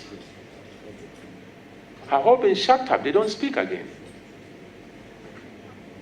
You are here with us, and it's an opportunity. For me, I think there's an opportunity for you to tell Ghanaians. If this assessment from Commissioner Mensah is wrong, as you alluded to initially, and you mentioned a lot of things that you are doing, I've also just mentioned two things that he also mentioned in doing the balancing act. What will be your comment regarding public relations activities and accessibility to information from the police by the public? Thank you. Honorable Chair, thank you.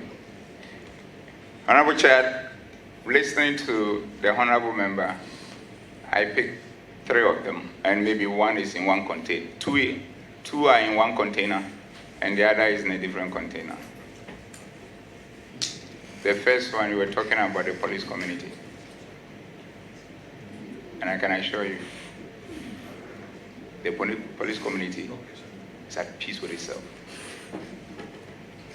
Let me say this, Honorable Chair, as leaders and by godly natural design, you can't have everybody liking you. And even it will not happen that everybody will like you. Let's be very analytical on this matter. As somebody who believes in tradition and culture because of my multi-ethnic background, as a Ghanaian, everywhere you want to install a chief or a Busiampeni, not everybody will agree on a candidate. Yet at the end of the day, we get a candidate, and the rest who may not like that candidate, the leader and the leadership have to find a way of pulling everybody together. Even if you want to be very divine, let's go to the religious field, where God Almighty superintend in terms of who should be his rep in this world in connecting to us as his creation. Even in there, when a leader of a church is being appointed, they go through a process where some people may choose somebody and then others also may choose. But at the end of the day, the one who marshals the maximum numbers become. And not everybody did that for me.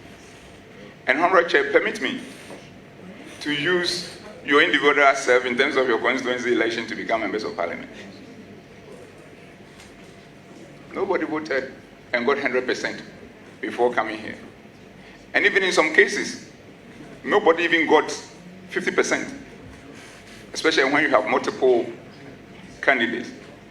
So some people may be members of parliament with about 40% or thereabout, representing a constituency made up of 100% of people. That is what it is.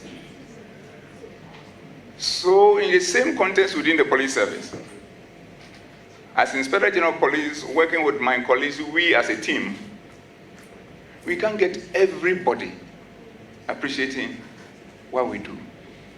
But this is what we do differently.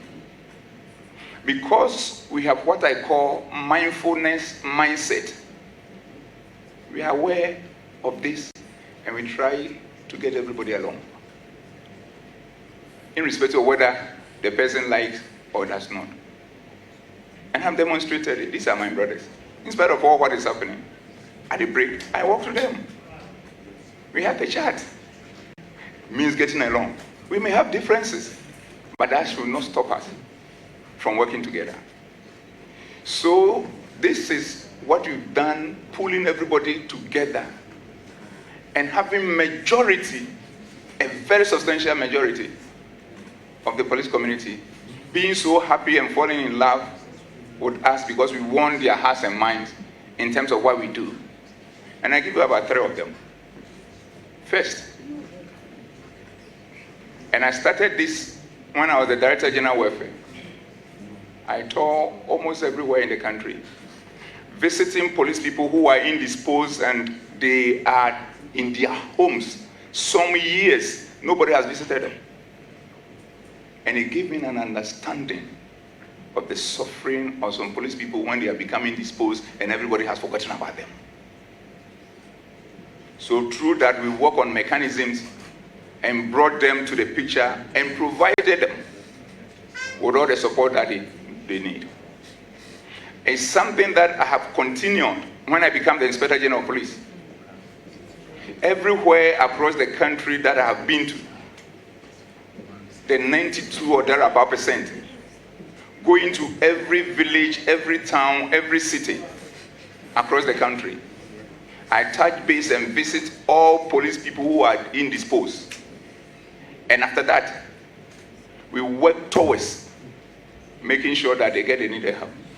That led to the even establishment of the Police Emergency Medical Intervention Fund. That can take every police officer to everywhere in the country and be provided with support. These are some of the soft touches, soft things that we do beyond all the broad things, including not denying everybody promotion and having a listening ear. But 2 more of those sort of things. Anytime, anybody, and mostly at the highest level, need to be reassigned, I call them personally. Some of them we have discussed at POMAP, and we think that this person should go here and go there. At times we put it even across for POMAP to look and suggest names that will go to places. And I call them personally to check and plead with them based on my regimental diplomacy, so that they can go and function there, so that they go with a very positive and encouraged mindset. So that at the end of the day, where those people have issues, maybe my child is preparing for BC, maybe I just moved my family from this place and my wife or somebody is involved in something, we consider it. And when we consider that, we stop it and then find alternative officer to handle that. Again, every police officer, including all my colleagues at the very top, brother, sister, is how I introduce them. And then, speaking to them, please, thank you, regimental diplomacy. And finally, another soft top, until recently that I have reduced it. Every day across the country, I pick 1 police officer in each region celebrating his birthday or her birthday, and I call to wish the person a happy birthday. All in the quest of bringing everybody on board, especially the limited number who naturally, by natural law, will not be with him, so that they also feel comfortable and belong. Imagine you are there in your district or station and receive a call, and IGP said, today is your birthday, and I want to wish you a happy birthday. There have been 2 instances that I have been in a region, Nicodemously organized for a cake and walk to a police station and handing over the cake to the person, and then becomes a party there and then. So we know that not everybody will like us, but we have a way of making sure that everybody feel belong. And we've done that with my colleagues as a team and getting to that. Now coming to the other issue of the Public Affairs Department. Honorable Chair, it is something we have discussed at POMAM, agree upon a strategy for redefining our engagement with the public in a manner that sits well with international best practice. You have had a system where you get up in the morning, everybody across the country, across at times district, division, and regional level, granting interviews on matters of police from a perspective that at times not informed by the full facts. And at the end of it all, when the facts come, the organization look unpresentable, and you keep dampening the spirit of the organization and continue to smear the image of the service in bad light. So we agreed at POMAM that we need to redefine it as part of our transformation agenda, such that at the end of the day, before you speak to a matter, be sure that you have the full facts, so that gradually we'll create a system where something happened and the whole community, the whole people will say that until the police have come out, we don't believe what is being said. Rather than having a system where everybody is talking, would have truth, and putting the police in bad light because people think that it's coming from the police, it's not very well. How can we then win the hearts and minds of the public for them to partner with us to police them in a manner that will make the country feel at peace? So all this matter is not the invention of Dampare. It is something that we've looked at and then got all the commanders at all levels involved and get their inputs before it's handled. Because I quite remember a police management with regional commanders meetings were held, and all the PROs were brought, and they deliberated on this, and we all saw that this is good for the organization. Then the question that came, then how do we do things and inform the public timely so that there won't be any gap? Then we said that we will not sit down for things to happen on Friday and we behave as if we are not a security institution. We said that it is in the weekend, so we will inform the public the next day, the next Monday. But we know, from my little understanding of media and information space, it's like a chair. Whoever walks in first sits on it. And you cannot come and sit on top of him or her. By that time, the public might have been informed or misinformed based on that information. So we need to have a very efficient way of getting information there as soon as possible. That is why you see that in recent times, information from police across all our media space are delivered on matters as soon as we have the full facts that will inform the public to continue to deepen their trust, confidence, and respect for us. We do that irrespective of the time of the day. You can have us seen coming out with information in the morning, in the afternoon, in the evening, in the night, at dawn. And at times when you release information at dawn, then you hear the next day people saying, these people, don't they sleep? Because we love what we do, and we are committed doing it. So we are living international best practice. And this has redefined the way we go about pushing half through there and using that to dampen the spirit of the organization. And finally, we have even gone to the extent of ensuring that when that information is out there, there is no way it becomes something that people cannot rely on. So, Honorable Chair, there's nothing that we are doing that is not informed by our strategy to transform and become the best institution in the country and reference point for the world. And by way of example, internationally and nationally, we are also learning from other institutions the way they conduct their public affairs.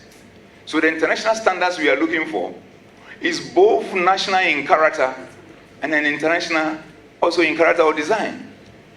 So we are very focused in working together as a team and with the public and with all stakeholders, including Parliament, to ensure that we have the best police service in Africa and beyond. Thank you. Please, I'll just let me get on. Yes. The gentleman over here has covenanted with me to ask just one more question, and I come to Vice, because we are about to conclude today's proceedings. So, Honorable, you have the floor. Thank you very much, Chairman. I have one question, and then I will just make it very brief. It is in two parts, A and B. The A is just requiring you to say yes or no. The A is requiring you to just say yes or no. IG,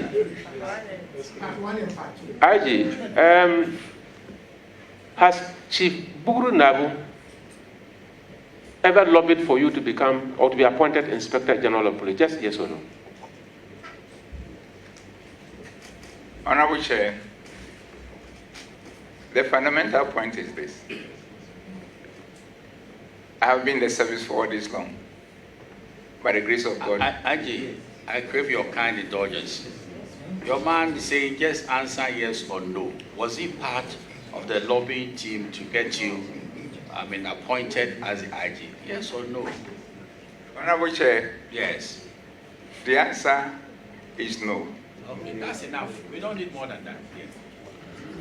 IG, you should count yourself very lucky that you found a parliamentary committee telling you that this document here, CI 76, should be reviewed. I'm sure if you wanted to review it and you wanted to get parliamentarians to listen to you, you go through a lot of frustration. So this is free counseling. The last question. You and I know that if a police regional commander reports to you that a particular district commander doesn't have the capacity to become a district commander, and he wants you to transfer him or her, the question you'll be asking is, where should I send him or her to? What have you done about the incapacity or incompetence of such an officer? You have a responsibility to recommend capacity building for such an officer so that the person will be updated for use. You can't abandon an officer and the government will be paying such a person at your level. If you find an assistant commissioner, a chief superintendent of police, probably 6-7 years in his rank, not being promoted by virtue of the fact that the person's competence level is questionable. IGP, two options: abandon to rot, or spend money to build capacity and promote and use. Which one will be your choice? Thank you. Honorable Chair, the most important thing is that it's something that we have found a way of deliberating upon it since I came on board as the head of the organization. And my colleagues and I, we've not been able to agree, and knowing the point I've made here, that I've always been a team player. And once we've not have a solid consensus, that has been the bane of the issue. But I can assure you, it's a deep reflection for us, and we are going to look at it and work with God's speed and get that thing handled in a manner that everybody will feel at peace. I thank you. Okay. Now, Vice Chair.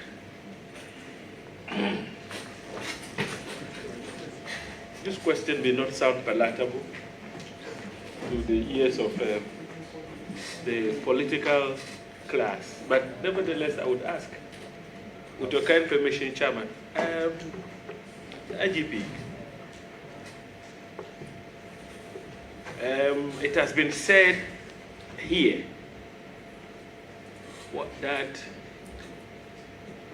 you are in the habit of arresting politicians for traffic infractions. An example was given to the effect that a second vice chairman of a political party was arrested by they said you. What is your reaction to this? Do you have apply your laws in a targeted manner with the aim to fishing out politicians and dealing with them, so to speak? I need your reaction to this because it's very important, you know. Honorable Chair, the most important thing is this. I am the Inspector General of Police. I work in concert with my officers at POMA and all other commanders across the country. As we sit here, people have been arrested in accordance with law. I am not the one doing the arrest. So I have not personally arrested anybody by being discriminatory.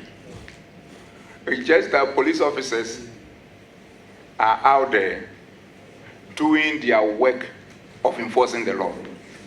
And then they are not doing it on my instructions. They are doing it in accordance with the laws of the country, which have been passed by Parliament. So this is exactly what they are doing out there. And we understand the discomfort that such arrests by these officers happen. And I pray and wish that as a country we'll get to a point where our compliance with law will be such that those arrests will not even arise. Because, Honorable Chair, you agree with me. When my colleagues and I had opportunity with this privilege, and once again, with appreciation to Mr. President for appointing me as the Inspector General of Police, in our quest to transform, we saw that indiscipline on our roads were getting to a point of no return. And the number of accidents and the associated death or injuries leading to amputation of legs and hands and other parts of the body was becoming something unthinkable. So we decided to work in a way that will send the right message to everybody that let us come back to our Ghanaianness of being disciplined for the sake of the lives of everybody. So the arrest of people is so unpleasant to the leadership of the police service, especially when they're involved in people occupying important positions in society. Not to say that anybody is above the law in a way, but to make the point that we wanted, as a team and as an institution responsible for the work that they are doing, to encourage everybody to be in compliance. And the level that the thing has gotten to, we needed to come out with something that will send a message, which as we speak, it has been sent. Now look at the sanity on our roads. Look at the number of lives being saved. And let's go to the hospitals and find out the reduction in amputation of legs, hands, and other parts of people's body because somebody is being disciplined on the road. And as I keep saying, if you have had patience enough to be in our mother's womb for 9 months before birth, you should be patient enough to wait for 2 minutes or less for a traffic light to come green. Or be patient enough to knowing that I'm traveling and I need to catch my flight. And the flight is, say, at 2 o'clock. To finish everything and get to the port before that, than to be in hurry and then be in the middle or some other places impeding the free flow of traffic. The questions that we normally ask. So touch wood. Supposing whilst you were going, you knock somebody down, what will you do? Will you still continue the journey or you will stop? So putting all this together, we were mindful of what it is that needs to be done in order to regain the consciousness of the people so as to save life. And the final thing in relation to that is the arrest of motorbikes under one of the initiatives that my colleagues and I have put in place called Operation Parry, Police Action Against Rider Indiscipline. We looked at it and we said that riders crossing red light, left, right, center, driving on pavement and all that is also another bigger problem. But we cannot apply the same methodology for dealing with the vehicles to the riders. Because these riders, that is the riding he or she does, mostly he, for his livelihood. And at times, even the value of the motorbike that you are using is at times less than 1,000 Ghana cedis, or maximum some 2,000, 3,000. And they do this indiscipline, and you arrest such a driver, such a rider, and you send him or her to court, and the court found him or her guilty, and say that you are supposed to pay a fine of say about 1,000. Even if he sells the motorbike, he won't be able to raise the money. So we've been circumspect, and we don't send those people to court.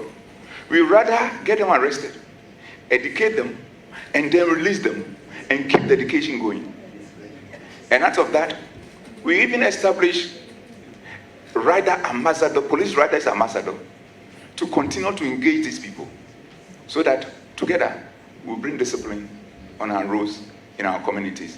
And this has led to the reduction that we have out there, and that led to the situation for a long time, having riders average of about 90%. We are still on there. We haven't got it to 100% yet. Stopping at traffic light and waiting for the green to signal before they move. I thank you. So, yes, Vice will ask his last question, and then we bring proceedings to a close. Thank you, Chairman, for granting me the opportunity to, but I've exhausted my questions. I have exhausted my questions. All right. I want to read to the benefit of the witnesses before this committee. And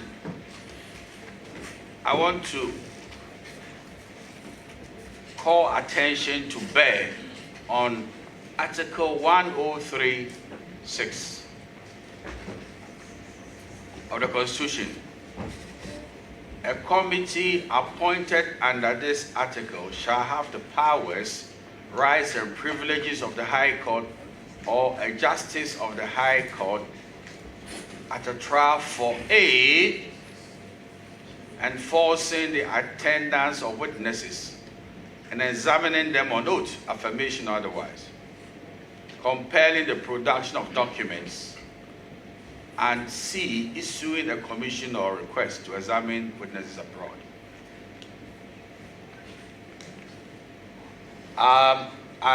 We had an issue with Chief Bugri Nabu, who said because of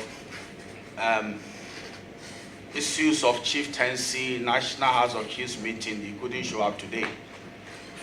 And we obliged him that he should come tomorrow. So tomorrow is a sitting of this committee. We are also asking the Minister for National Security to appear tomorrow. So, Inspector General of Police, I know you are a very busy man. Tomorrow, come with your 2 lawyers as we continue proceedings. When we meet, you have a sense of where we are going with this matter. But all that will happen will relate to, first of all, the audio, which it is being said is doctored, And then the second audio that is being said captures the comprehensiveness of the meeting in Chief Bugri Nabu's office. So, counsel, I read, the Constitution, not for the benefit of the IGP, but for your benefit, because of where you were treading. And we will see how it pans out tomorrow. But if the IGP could say some of your senior officers, should remain at post, so they don't all come over. It could be good, so that they'll be attending to businesses in the police headquarters. But we've seen them and respect their coming. Yeah. Yeah. Yes. Yes.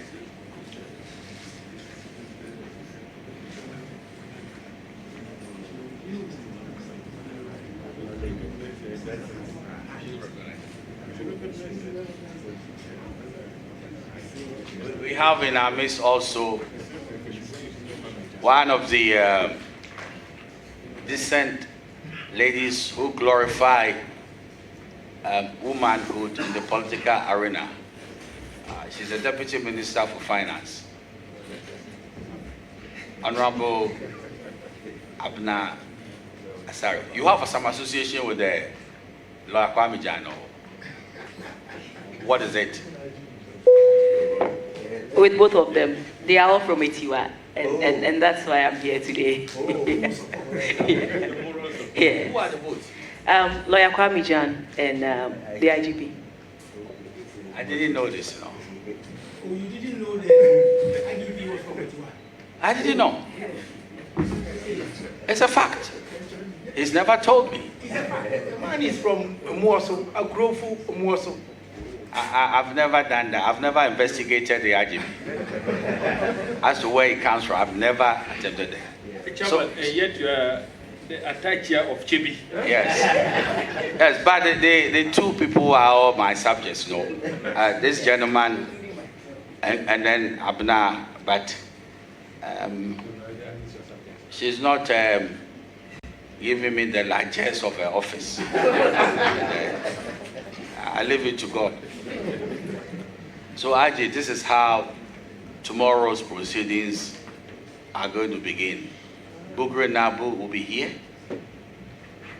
He should come. I think by this medium he's hearing my voice. You come with his lawyers of consequence. The witnesses should come back tomorrow with their lawyers. The Inspector General of Police should come with his lawyers. The Minister for National Security should show up with his lawyers. And the proceedings will continue.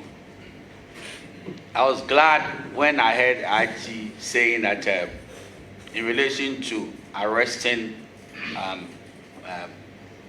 politicians with vehicles and they are in a rush, there is also arrest of individuals using motorbikes.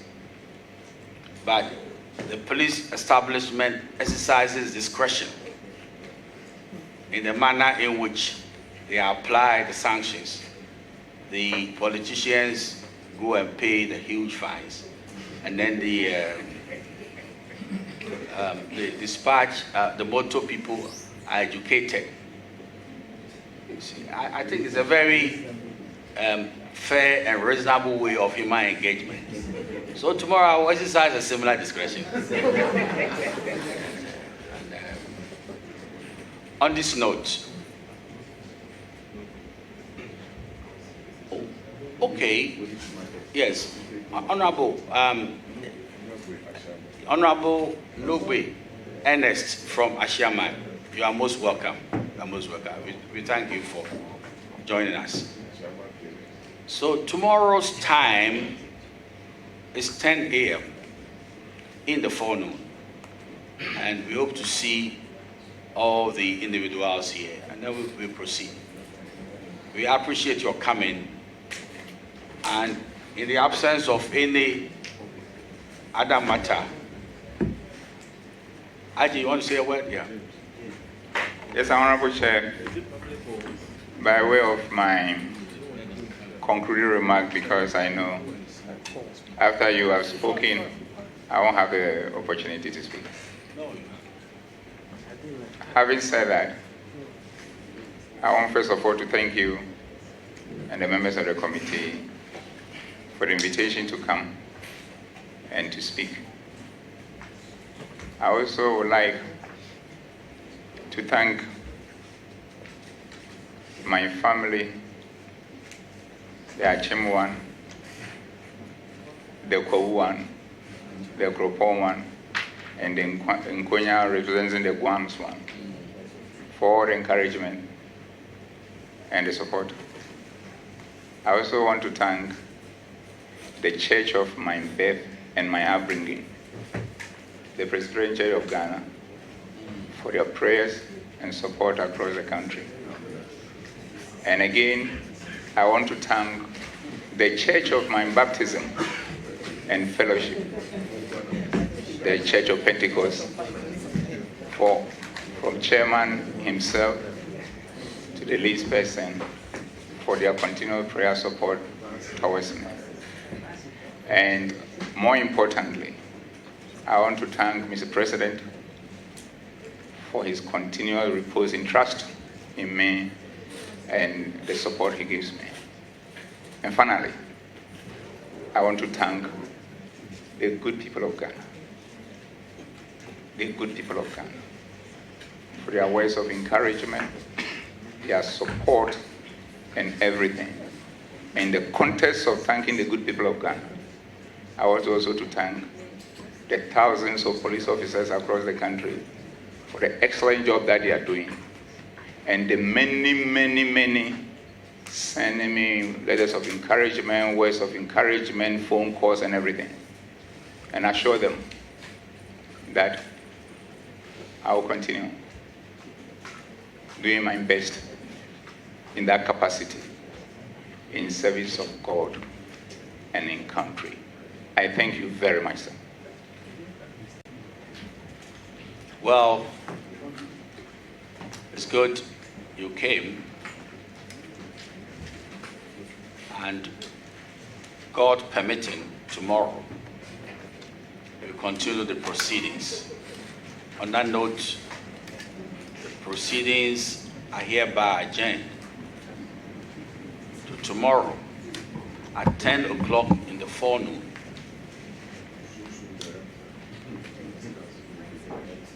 And on that note as well, the head of Ghana's police service and all the witnesses are discharged.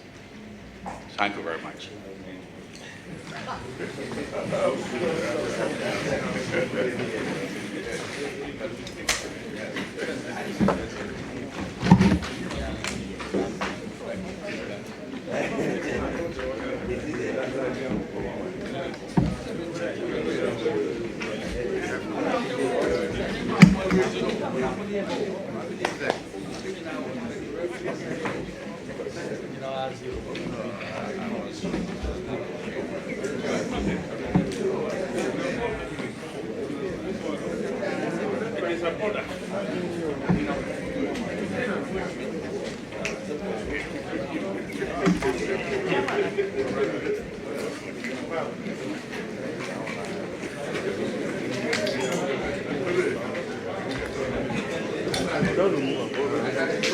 So it's been adjourned. That is a sitting of the committee that is probing the leaked tape allegedly to remove the Inspector General of Police, Dr.